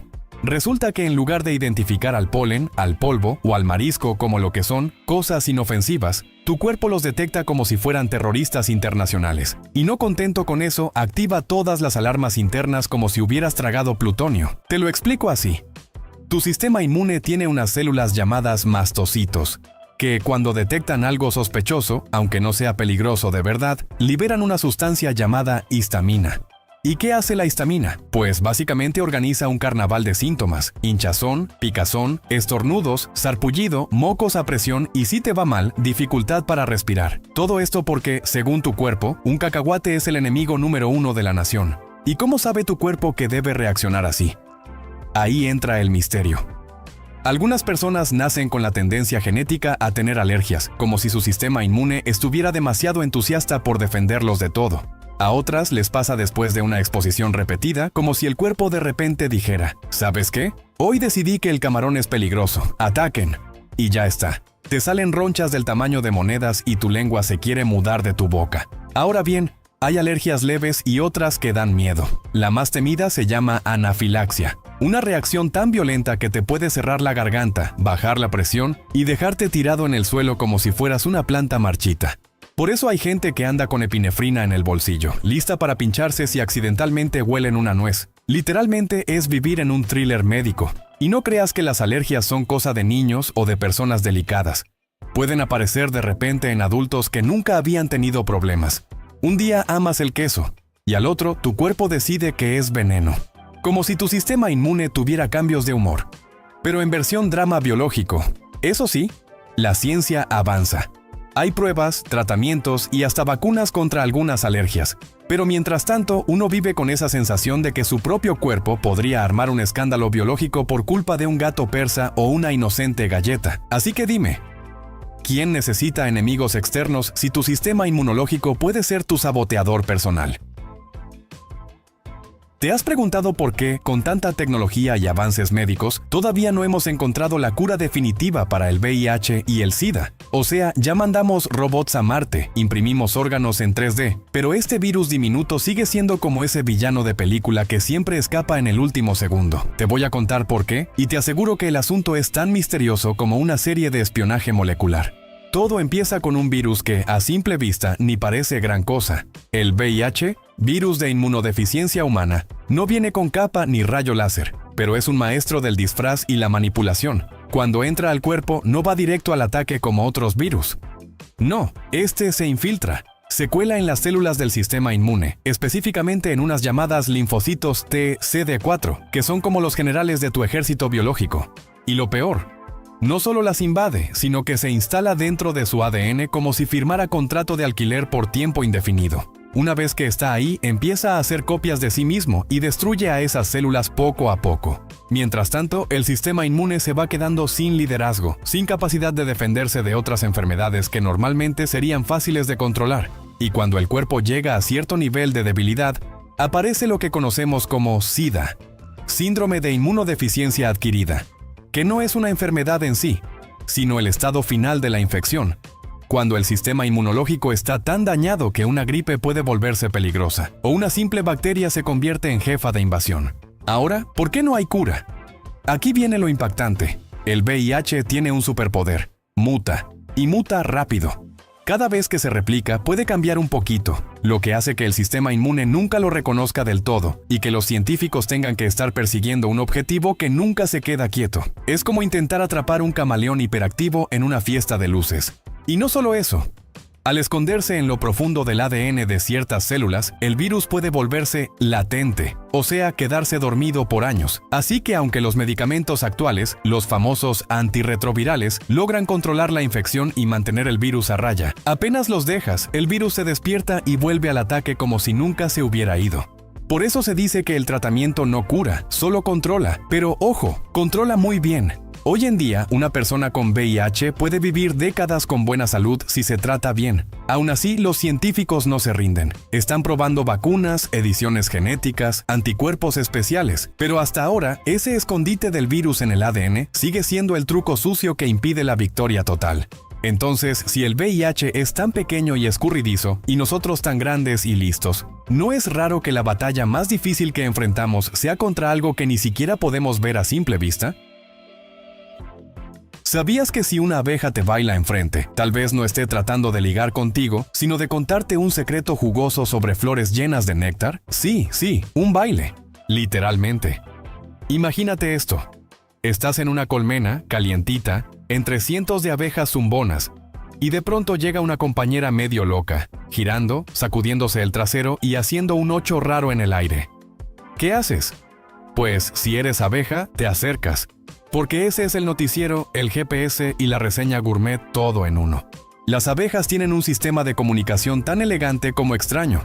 Se llama la danza del meneo. Y créeme, ningún influencer en TikTok tiene esa precisión. Todo empieza cuando una abeja exploradora encuentra flores llenas de néctar o polen. En vez de quedarse comiendo como si fuera buffet, regresa a la colmena y empieza a bailar como si hubiera oído su canción favorita. Pero aquí viene lo bueno. Ese meneo no es solo show, es código. Primero, la dirección. La abeja se lanza en línea recta por un trecho mientras menea el abdomen, y luego da una vueltita y repite la maniobra en forma de 8. El ángulo de esa línea recta en relación con la gravedad indica la dirección en que están las flores respecto al sol. Es decir, si el meneo va 30 grados a la izquierda de la riba, las flores están 30 grados a la izquierda del sol. Nadie necesita Google Maps si tienes eso.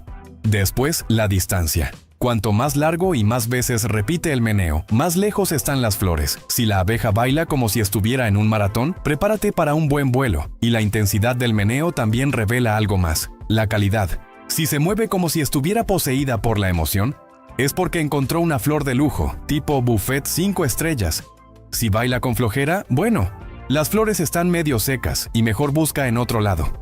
Pero eso no es todo. Las abejas no nacen sabiendo bailar, tienen que aprenderlo, como cualquiera que quiere moverse con ritmo. Así que las jóvenes observan a las abejas más experimentadas, las maestras del meneo, y poco a poco perfeccionan sus pasos. Y no es solo copiar por copiar. Cada colmena tiene su propio dialecto de baile. Una colmena de una zona puede tener un estilo diferente al de otra, como si en una colmena bailaran salsa y en otra tango. Increíble, ¿no?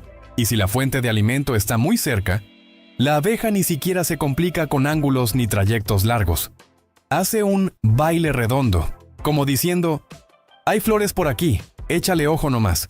Así que la próxima vez que veas a una abeja revoloteando con entusiasmo, no la espantes. Tal vez acaba de regresar con chismes florales y está lista para anunciarlo con un meneo digno de pista de baile. Ahora dime, ¿qué otros secretos estarán bailando las abejas cuando nadie las está viendo? ¿Alguna vez has oído hablar de un pez que limpia la casa a cambio de protección, como si fuera el roomie perfecto, pero debajo del mar?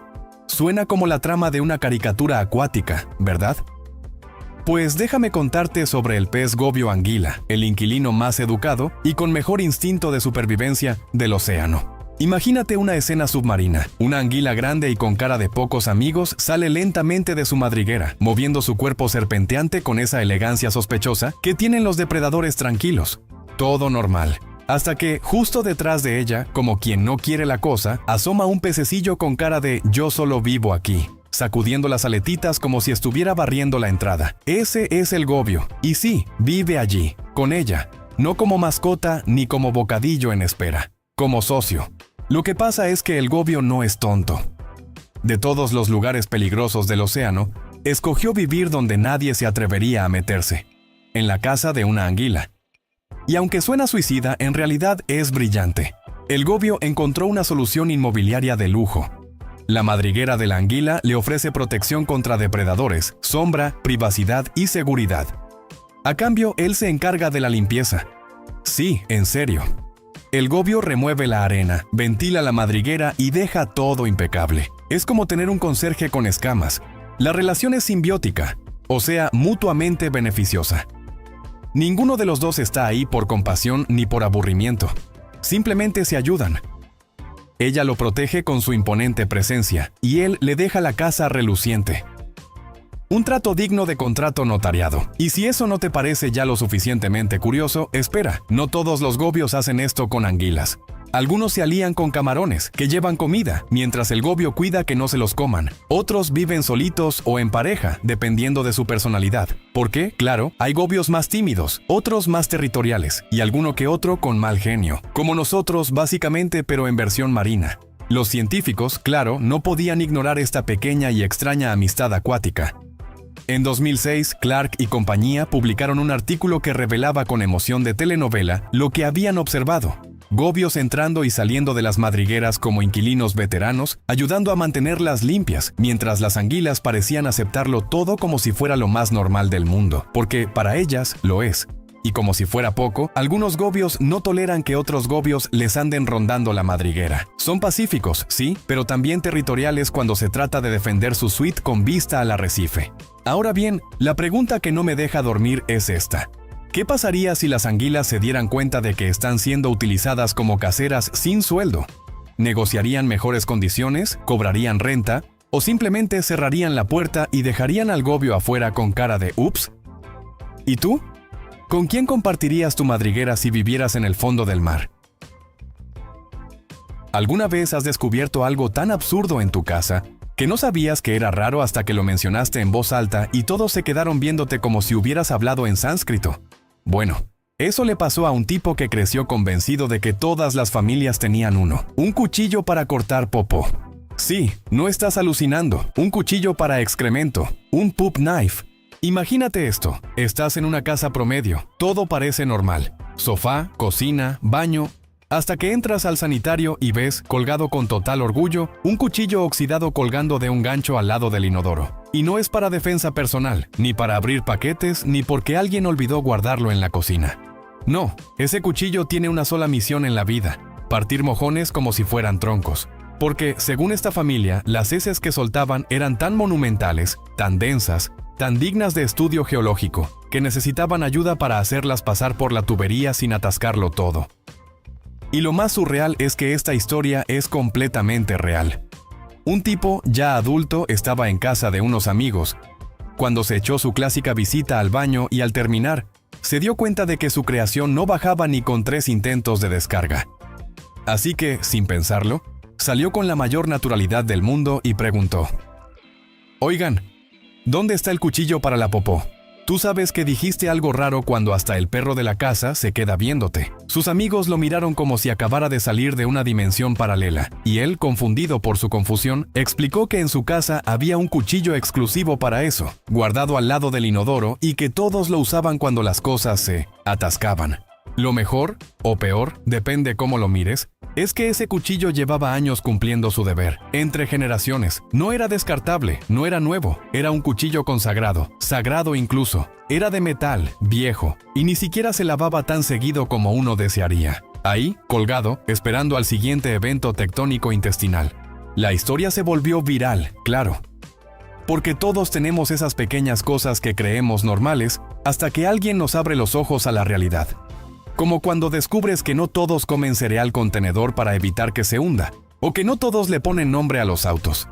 Pero esto era otro nivel, esto era legendario. Ahora, lo más inquietante no es que existiera ese cuchillo, es que después de que la historia salió a la luz, cientos de personas confesaron que sus familias también tenían uno, que no era tan extraño, que es práctico, ¿sabes? Y de repente el mundo se partió en dos, los que conocían el poop knife, y los que vivían en inocente ignorancia. Y te preguntarás, ¿dónde se podía conseguir? Pues déjame decirte que crearon una página web y empezaron a venderlos en Amazon. Así que dime, con toda la sinceridad del mundo, ¿seguro que no hay un cuchillo sospechosamente viejo al lado de tu inodoro?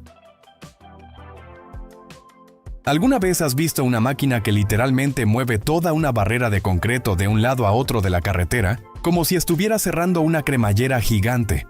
¿Y no te pareció rarísimo que nadie saliera volando en el intento? Te juro que no estoy inventando esto. Existe. Se llama Road Zipper.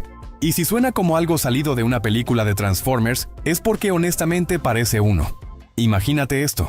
Estás manejando tranquilamente por un puente, y de repente, ves una mole amarilla de varios metros avanzando por la división de los carriles, levantando bloques de concreto como quien cose una camisa, y colocándolos 1 metro más allá, todo mientras el tráfico sigue como si nada. Y lo más loco, Funciona. La primera vez que escuché del Road Zipper, pensé que era una broma. Alguien dijo, es una máquina que mueve la carretera.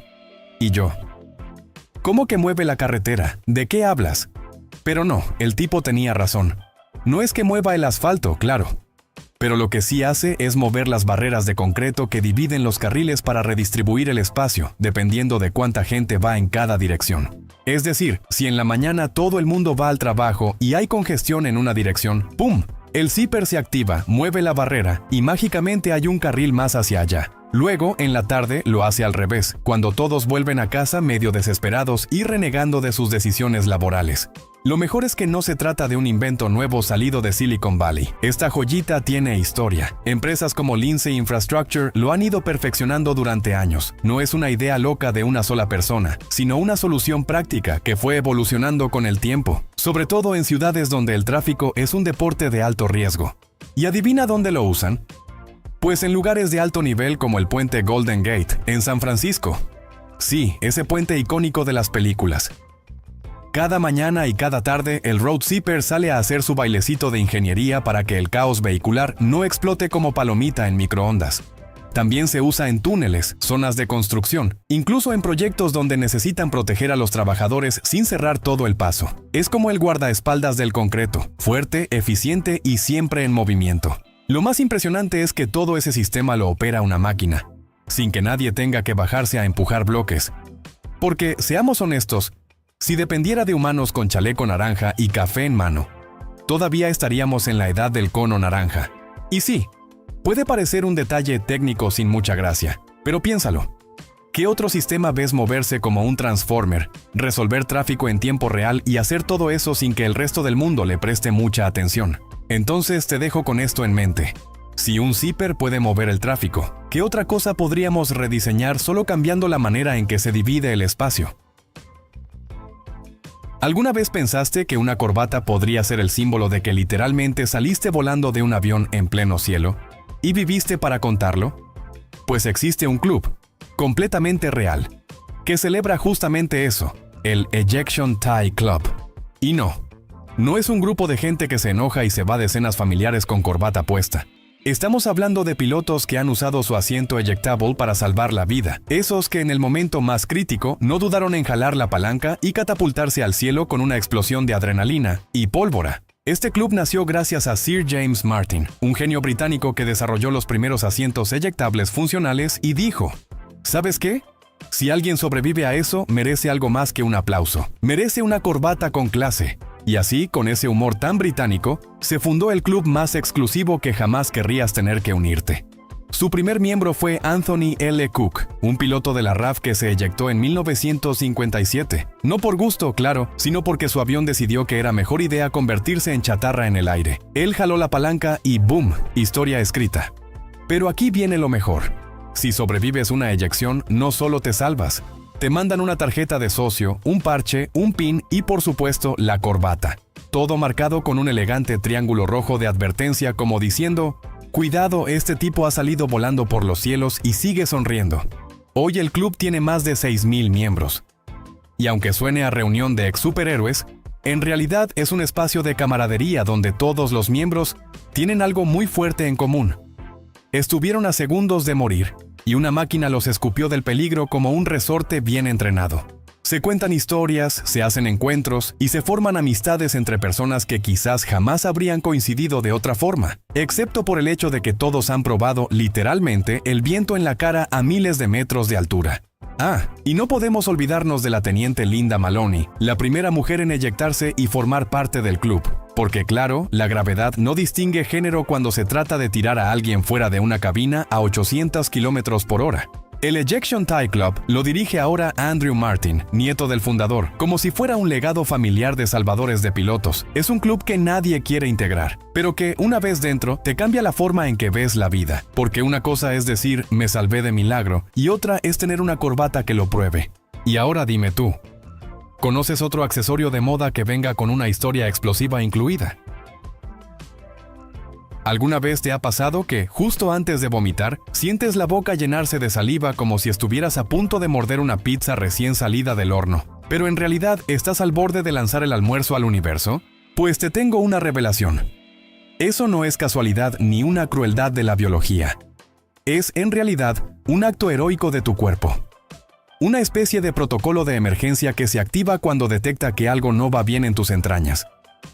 Y como buen equipo de defensa, tus órganos se comunican en secreto, ajustan parámetros y entran en modo a cubrir posiciones.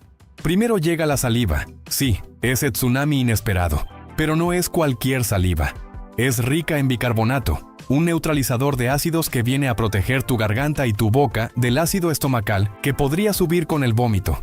Imagina que es como si los bomberos llegaran antes del incendio, mojando el terreno para evitar que las llamas se extiendan. Es una jugada brillante de tu cuerpo, como si dijera, si esto va a pasar, al menos que no te queme. Después, el esfínter esofágico inferior, un músculo con nombre de villano de película pero corazón de guardián, se tensa. Sí, se pone firme para evitar que el contenido del estómago suba sin permiso. Pero si la amenaza persiste, empieza el verdadero show. Tu estómago incrementa la presión. Tu abdomen se contrae como si hicieras abdominales de emergencia. Tu frecuencia respiratoria baja, y mientras todo eso pasa, tú solo alcanzas a decir, «Uy, creo que voy a...» y corres al baño como si hubieras visto un fantasma. ¿Y sabías que en enfermedades como la de Parkinson o en algunas infecciones como la amigdalitis, esa producción de saliva se descontrola? De repente, la defensa se vuelve exceso, como si el cuerpo olvidara apagar la alarma y siguiera lanzando saliva sin parar. Incluso lesiones cerebrales pueden interferir con este sistema, haciendo que algo tan cotidiano como tragar saliva se convierta en un asunto complejo. Pero lo más curioso de todo es que, aunque sentimos que vomitar es lo peor del mundo y se siente así, tu cuerpo lo trata como un mal necesario, un mecanismo de limpieza. Lo hace con un plan. Una coreografía incómoda, sí, pero perfectamente orquestada. Así que la próxima vez que sientas que te llenas de saliva y te invade ese sudor frío, respira hondo y recuerda. ¿Y si en vez de fallar, tu cuerpo estuviera haciendo su mejor jugada de defensa? ¿Alguna vez te has preguntado por qué Walt Disney, el tipo que creó todo un imperio de magia, castillos y ratones parlantes, parece estar siempre señalando cosas con 2 dedos en las fotos antiguas? Mira, esto no es una leyenda urbana ni un dato rebuscado sacado de las catacumbas de Internet. Es real. Y la historia es tan extraña como divertida. Resulta que Walt Disney, sí, el Walt Disney, era un fumador empedernido, de esos que no soltaba el cigarro ni para saludar. Pero claro, eso no cuadra mucho con la imagen de el hombre que trajo la felicidad al mundo y abrazaba patos que hablaban. Así que cuando murió, la compañía Disney se enfrentó a un dilema. ¿Cómo reconciliar al genio creativo que vivía con un cigarro entre los dedos con el ícono de la infancia mundial? La solución fue borrar el cigarro. Literalmente. Empezaron a editar sus fotos, una por una, eliminando los cigarros de su mano como si fueran errores de continuidad en una película de Pixar. ¿El resultado? Un montón de imágenes donde Walt parece estar haciendo una especie de seña misteriosa con 2 dedos. En serio, en muchas fotos parece que está a punto de lanzar un hechizo o dirigir el tráfico de trenes imaginarios. Y ahí es donde la cosa se pone aún más curiosa. Esa señal de 2 dedos se volvió tan común que se convirtió en una especie de costumbre dentro de la compañía. En los parques Disney, por ejemplo, los empleados tienen la instrucción de señalar con 2 dedos cuando dan indicaciones. Oficialmente dicen que es por respeto cultural, porque en algunos países señalar con un solo dedo es de mala educación. Pero muchos creen que todo empezó por las fotos modificadas de Walt. La compañía, en su afán por proteger la imagen del fundador, se encargó de eliminar cualquier rastro de humo. No querían que los niños vieran a su ídolo con un cigarro y pensaran, si Mickey Mouse fuma, yo también puedo. Así que sí, en este mundo de magia y orejas gigantes, también hubo un poco de Photoshop vintage para mantener la fantasía intacta. Ahora, ¿es esto censura o simplemente un buen movimiento de relaciones públicas? Algunos lo ven como un gesto de cuidado hacia los niños, otros como una alteración innecesaria de la historia. Pero la verdad es que, gracias a eso, hoy existe todo un submundo de fotos editadas y gestos misteriosos que han alimentado rumores, bromas internas y teorías conspirativas que te harían levantar una ceja como el mismísimo Pato Donald. Así que la próxima vez que veas una foto de Walt señalando algo con esos 2 dedos tan peculiares, pregúntate esto: ¿qué estaría realmente sosteniendo en esa mano antes de que la magia digital interviniera? ¿Alguna vez has visto un auto tan raro que no sabes si viene o va, si está roto o si simplemente llegó desde el futuro para confundirte con estilo? Bueno, eso fue exactamente lo que me pasó la primera vez que vi el DSX E-Tense. Estábamos en una exposición de autos, caminando entre máquinas que parecían salidas de películas de ciencia ficción, y de pronto, ahí estaba. Un auto que parecía haber chocado con una nave espacial y sobrevivido para contarlo. Asimétrico, brillante, afilado, como si lo hubieran diseñado mientras jugaban al Tetris en una tormenta de ideas. Pero lo más loco no era cómo se veía, sino por qué lo habían hecho así. Resulta que los genios de DS Automobiles, una marca francesa que se toma muy en serio eso de innovar con elegancia, querían diseñar el superdeportivo del futuro. Y se dijeron, ¿qué tal si hacemos un coche asimétrico? Así sin miedo al caos ni a las caras raras, porque claro, ¿quién necesita simetría cuando puedes tener estilo y drama al mismo tiempo? El DSX E-Tense tiene dos mitades que parecen de especies distintas. El lado del conductor está diseñado como si fueras a pilotar un caza de combate, una burbuja, volante futurista, pantallas por todas partes. Todo minimalista y agresivo, como si estuvieras a punto de despegar. Ahora, el lado del pasajero, ese es otro universo. Literalmente parece un spa rodante. Sillón acolchonado, luces suaves, incluso puedes estirar las piernas como si viajaras en primera clase intergaláctica. Una puerta se abre como ala de murciélago, la otra parece salida de un museo de arte moderno. Y no es un auto que puedas comprar. Es un concept car, uno de esos prototipos que las marcas lanzan para decir, mira lo que podríamos hacer si el mundo fuera más valiente. Lo presentaron en el Salón del Automóvil de París en 2018, y desde entonces ha sido tema de conversación entre fanáticos del diseño, ingenieros futuristas y gente que simplemente quiere un coche que parezca tener botón de invisibilidad. Pero lo interesante no es solo la forma, es el porqué. La idea era clara: crear un auto que se adaptara a dos experiencias diferentes. Que no todos quieren lo mismo. Hay quien quiere velocidad, y hay quien solo quiere estirarse y que lo lleven con estilo. ¿La solución? Separar ambos mundos, en un solo vehículo. La asimetría se vuelve aquí una declaración. No todos los lados tienen que ser iguales para funcionar bien. De hecho, tal vez eso es lo que hace que funcione mejor.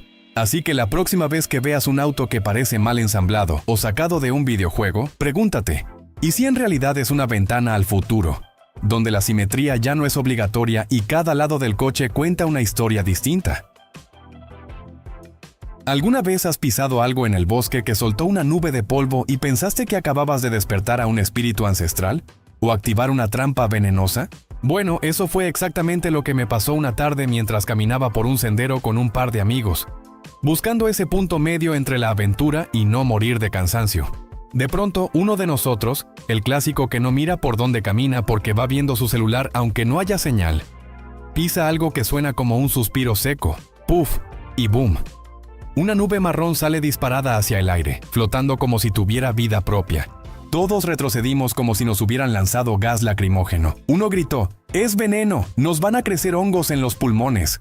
Otro empezó a agitar los brazos como si se estuviera quemando. Y yo me reí. Porque en ese momento recordé algo que había leído alguna vez. Eso no era veneno, era un puffball. Sí, señores, el hongo polvera. Uno de los espectáculos más teatrales de la naturaleza, digno de efectos especiales. Resulta que ese polvillo no es otra cosa que esporas, el equivalente fúngico de las semillas. Es el mecanismo reproductivo del hongo.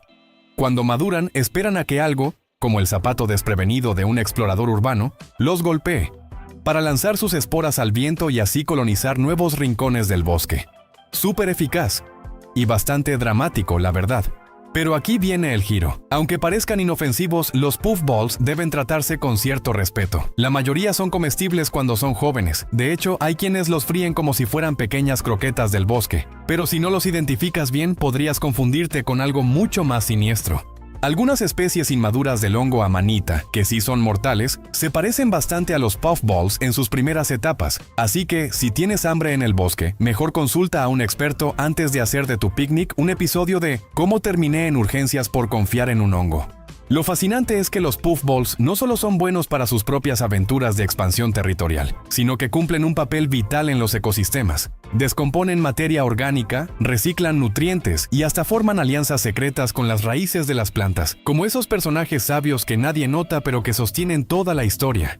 Y aún más curioso, hay personas que van al bosque solo para pisarlos y ver el puff de esporas, como si fueran pequeños fuegos artificiales ecológicos. Hay videos, blogs y hasta desafíos de puffball popping. Quiero decir, ¿cómo no querer a un hongo que literalmente lanza polvo mágico solo para tener hijos? Así que la próxima vez que veas una de esas pelotitas sospechosas en el suelo del bosque, pregúntate, ¿estaré pisando una simple planta? ¿O estaré ayudando, sin saberlo, a un organismo invisible a conquistar el mundo bajo nuestros pies? ¿Y si te dijera que la próxima invasión alienígena no va a venir del cielo, sino del menú de un restaurante? Mira, no es broma. Estábamos en Granada una tarde cualquiera, caminando sin rumbo como buen grupo de turistas confundidos, cuando nos topamos con un lugarcito que tenía un letrero con luces verdes titilantes y una frase que nos atrapó. Prueba la hamburguesa que viene del espacio. Obviamente entramos. A estas alturas de la vida, uno no se puede dar el lujo de ignorar una promesa intergaláctica. El sitio parecía sacado de una película de ciencia ficción de los 80. Luces neón, paredes con murales de extraterrestres saludando y una jukebox que sonaba más marciana que terrícola. Pero lo que realmente nos voló la cabeza fue cuando trajeron la comida. Una hamburguesa con forma de platillo volador. Redonda, abombada en los bordes, como si un ovni hubiese aterrizado directamente en nuestro plato con toda la intención de ser devorado. Nos miramos, nos reímos y dijimos, esto o es una genialidad, o es la antesala a una abducción estomacal. Resulta que no estábamos tan desubicados. Estas hamburguesas OVNI, así se llaman oficialmente, se están volviendo populares en varios lugares del mundo. En Perú, por ejemplo, ya hay puestos callejeros que las venden como si fueran tesoros espaciales. Incluso han inventado unas máquinas especiales llamadas Machine OVNI Burger, que prensan la carne y el pan de una forma tan perfecta que el resultado parece más una nave nodriza que comida rápida.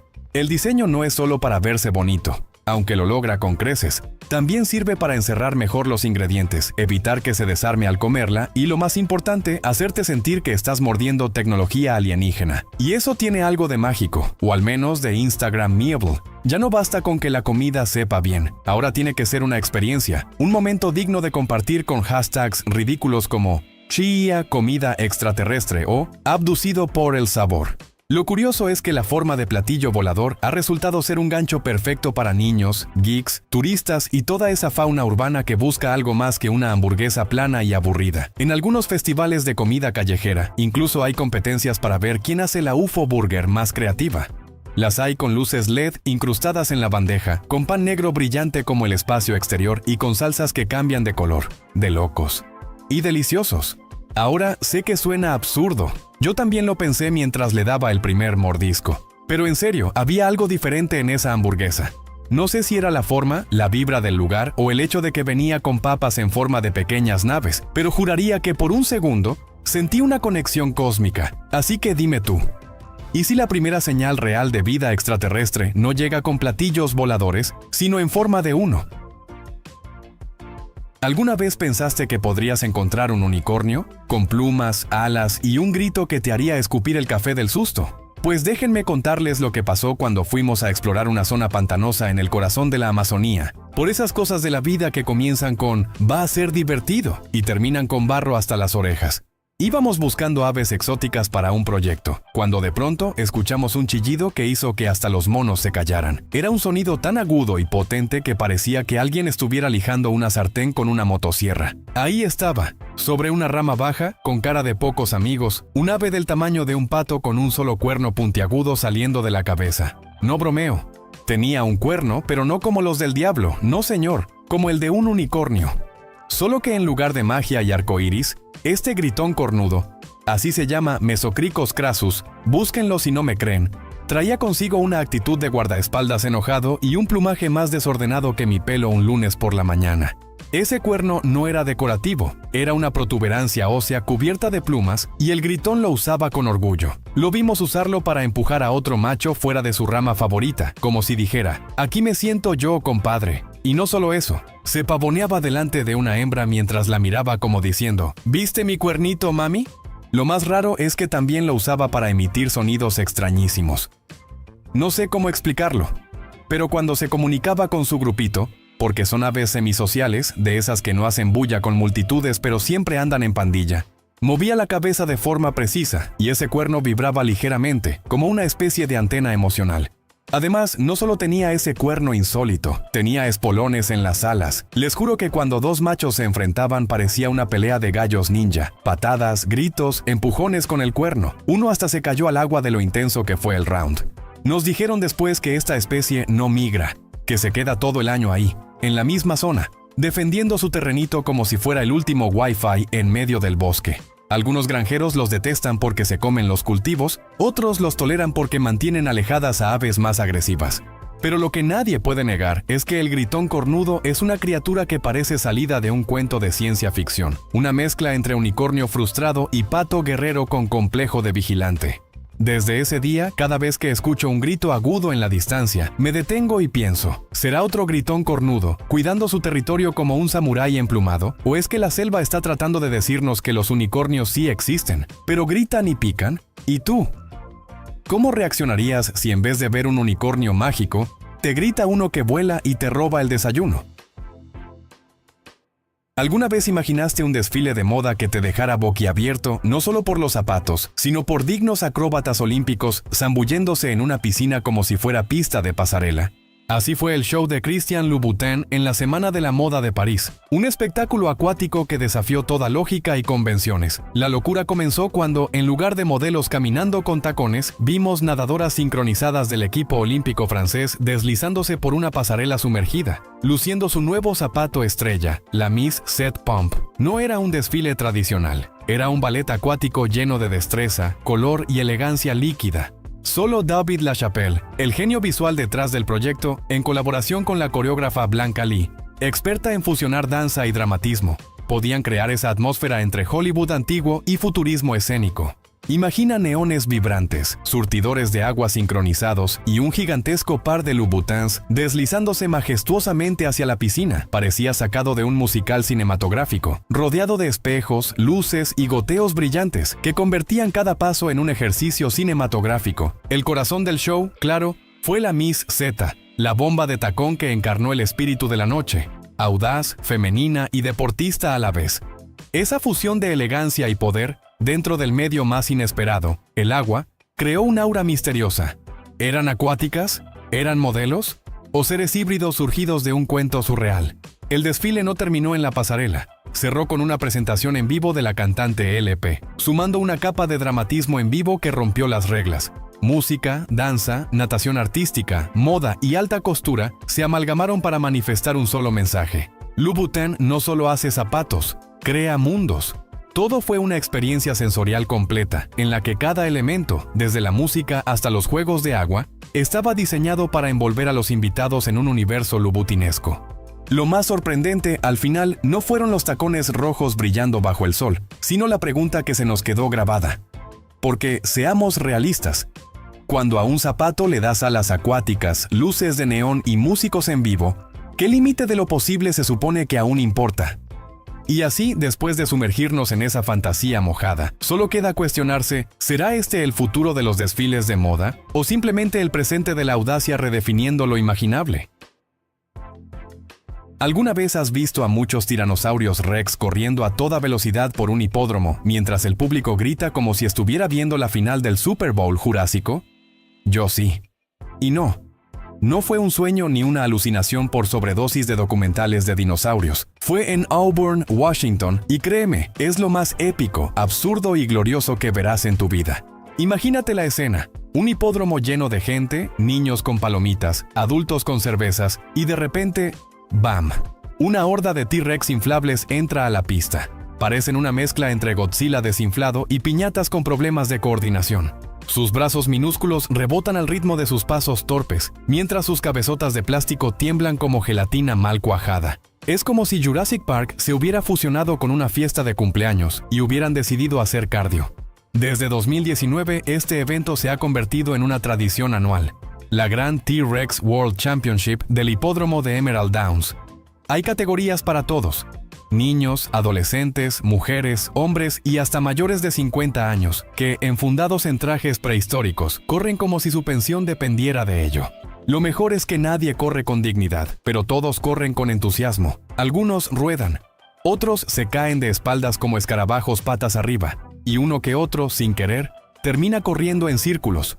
Pero eso sí, Todos cruzan la meta con una sonrisa tan grande como su cola inflable.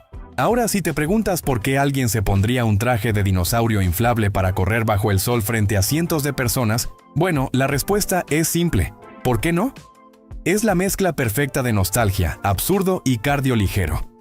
Además, hay algo profundamente liberador en aceptar que uno no nació para ser velocista olímpico, pero sí para ser el T-Rex más rápido del condado.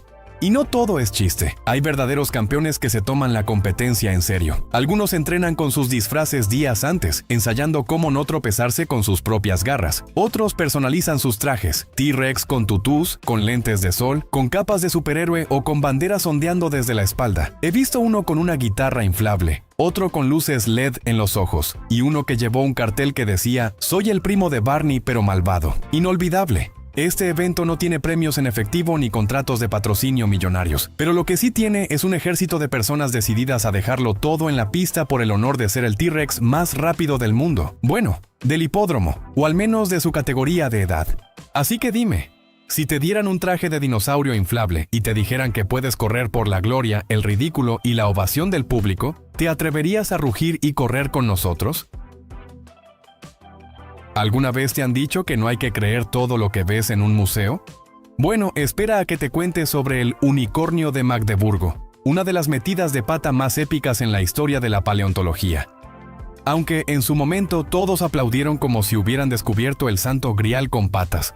Imagínate que estás en Alemania, en el año 1663, con pelucas empolvadas, sombreros ridículamente grandes y una ciencia que todavía pensaba que los sapos nacían del barro. Unos tipos encuentran unos huesos fósiles en Magdeburgo, más precisamente el esqueleto parcial de un rinoceronte lanudo, y deciden que han descubierto nada más y nada menos que un unicornio. Sí, un unicornio, así, sin pestañear. Los huesos estaban mal conservados y claramente incompletos, pero en lugar de decir, no sabemos qué es esto, los sabios de la época decidieron jugar a Frankenstein y ensamblaron el esqueleto a su antojo. Le pusieron un cráneo que parecía sacado de un caballo flaco, un cuerpo larguirucho y, por supuesto, un gran cuerno justo en medio de la frente, porque ¿cómo no iba a tener uno si era un unicornio? Lo más loco es que el cuerno que le pusieron no era un cuerno real, sino una vértebra torcida y mal interpretada. Pero como en esa época, ver para creer era más como creer lo que suena mágico. Nadie cuestionó nada. Todos estaban felices con su unicornio fosilizado. ¿Y quién no querría un unicornio, verdad? Hasta la iglesia lo aprobó, como si eso le diera más credibilidad científica. Spoiler, no lo hizo. Con los años, claro, la ciencia avanzó. Llegó el sentido común, llegaron los paleontólogos serios, y poco a poco el mito se fue desinflando como globo de cumpleaños olvidado en el patio. Alguien finalmente miró los huesos y dijo, «Oigan, esto es un rinoceronte, lanudo, de la edad de hielo. ¿Qué rayos pasó aquí?» Y así el majestuoso unicornio de Magdeburgo fue degradado oficialmente a error bochornoso pero entrañable. Hoy en día esa reconstrucción sigue siendo una leyenda, pero no por su veracidad, sino por ser un ejemplo perfecto de lo que ocurre cuando dejamos que la fantasía le gane a la ciencia. Aunque, para ser justos, no todos los días puedes decir que alguien confundió a un rinoceronte gigante con un caballo mágico. Así que dime, ¿qué otras verdades aceptadas hoy en día serán vistas como risibles errores dentro de unos siglos? ¿Alguna vez has visto una foca estirando las aletas hacia el cielo, como si estuviera posando para una sesión de fotos en la playa? ¿Y te has preguntado si está haciendo yoga? Pues agárrate, porque lo que estás a punto de escuchar te va a cambiar la forma de ver a estos simpáticos gorditos del mar para siempre. Una tarde, mientras caminaba con unos amigos por un acantilado costero en Chile, vimos un grupo de focas tiradas en las rocas, brillando bajo el sol como si fueran churros recién salidos del aceite. Pero hubo una que nos dejó a todos pasmados. Tenía el lomo arqueado, las aletas delanteras apuntando hacia atrás y las traseras hacia arriba, como si estuviera tratando de formar un paréntesis invertido. Uno de mis amigos, el más dramático, gritó: «Esa foca está haciendo yoga, está en Bananasana». Siento, sí, nos reímos, claro. Pero luego, en una mezcla de curiosidad y delirio playero, nos pusimos a buscar si eso tenía algún sentido. Resulta que sí. Aunque no estaba haciendo yoga en el sentido humano, lo que hacía esa foca es lo que los científicos llaman la banana pose, es decir, la pose de la banana foca. Sí, así como lo oyes, existe, es real y tiene nombre oficial. Cuando una foca está relajada, tranquila, sintiéndose segura cerca del agua y sin amenazas, adopta esa postura como quien se echa en la hamaca con un cóctel.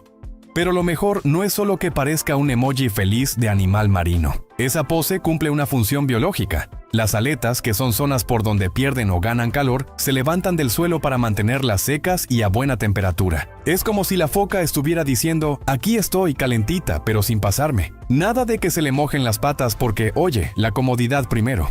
Y como la mente humana no puede evitar relacionarlo todo con sí misma, en el mundo del yoga existe una pose parecida llamada Bananasana. Te acuestas de lado, te estiras como una banana curvada y voilà, estás canalizando tu foca interior. En serio, no estoy bromeando.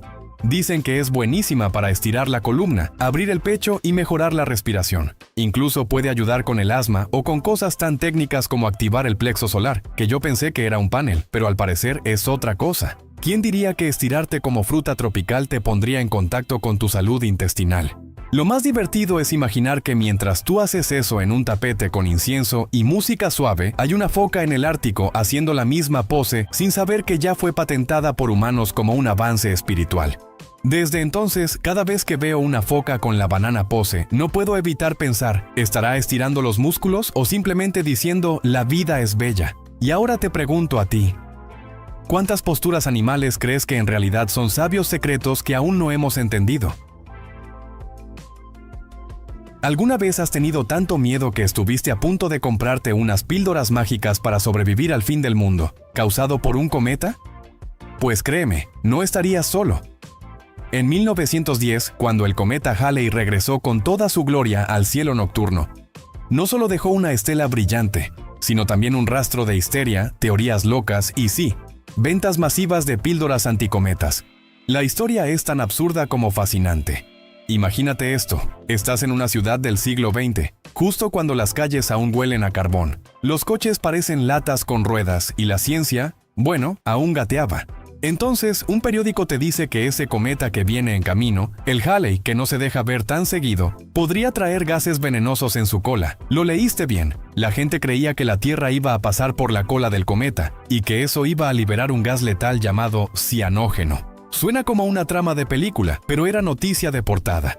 La comunidad científica intentaba calmar las aguas, claro, diciendo cosas como «no hay nada que temer» o «es científicamente imposible que eso nos afecte», pero ya sabemos que el miedo no escucha razones cuando está en modo pánico. Fue entonces cuando surgieron los oportunistas, esos genios del marketing del desastre. Algunos tipos vieron la oportunidad dorada de su vida y empezaron a vender las famosísimas píldoras anticometas. Prometían protegerte del gas cósmico como si fueran una barrera mágica. Nadie sabía qué tenían y probablemente ni los que las fabricaban lo sabían. Se vendían sombrillas protectoras de cometas, máscaras especiales, elixires purificadores del aire y hasta botellas de oxígeno celestialmente filtrado. Una joyita de la paranoia colectiva. ¿Y sabes qué es lo más loco? Que esas cosas se agotaban. En serio, había colas en las farmacias, peleas por los frascos y rumores de que los ricos ya estaban huyendo en barcos para evitar la nube letal. Mientras tanto, el cometa seguía su curso. Hermoso, brillante, majestuoso. No mató a nadie, no liberó gases, no se estrelló contra la Tierra, ni siquiera arruinó un picnic. Pero lo que sí hizo fue mostrar lo creativos que podemos ser cuando nos asustamos. ¿Píldoras anticometas? Una locura, sí. Pero también un retrato exacto de cómo funciona la mente humana bajo presión y con poca información. Hoy en día lo vemos y nos reímos, claro. Pero, ¿estás seguro de que nosotros no haríamos lo mismo? Digo, basta que un influencer diga que el eclipse solar reconfigura las neuronas para que medio planeta corra a ponerse gorros de aluminio. ¿O no?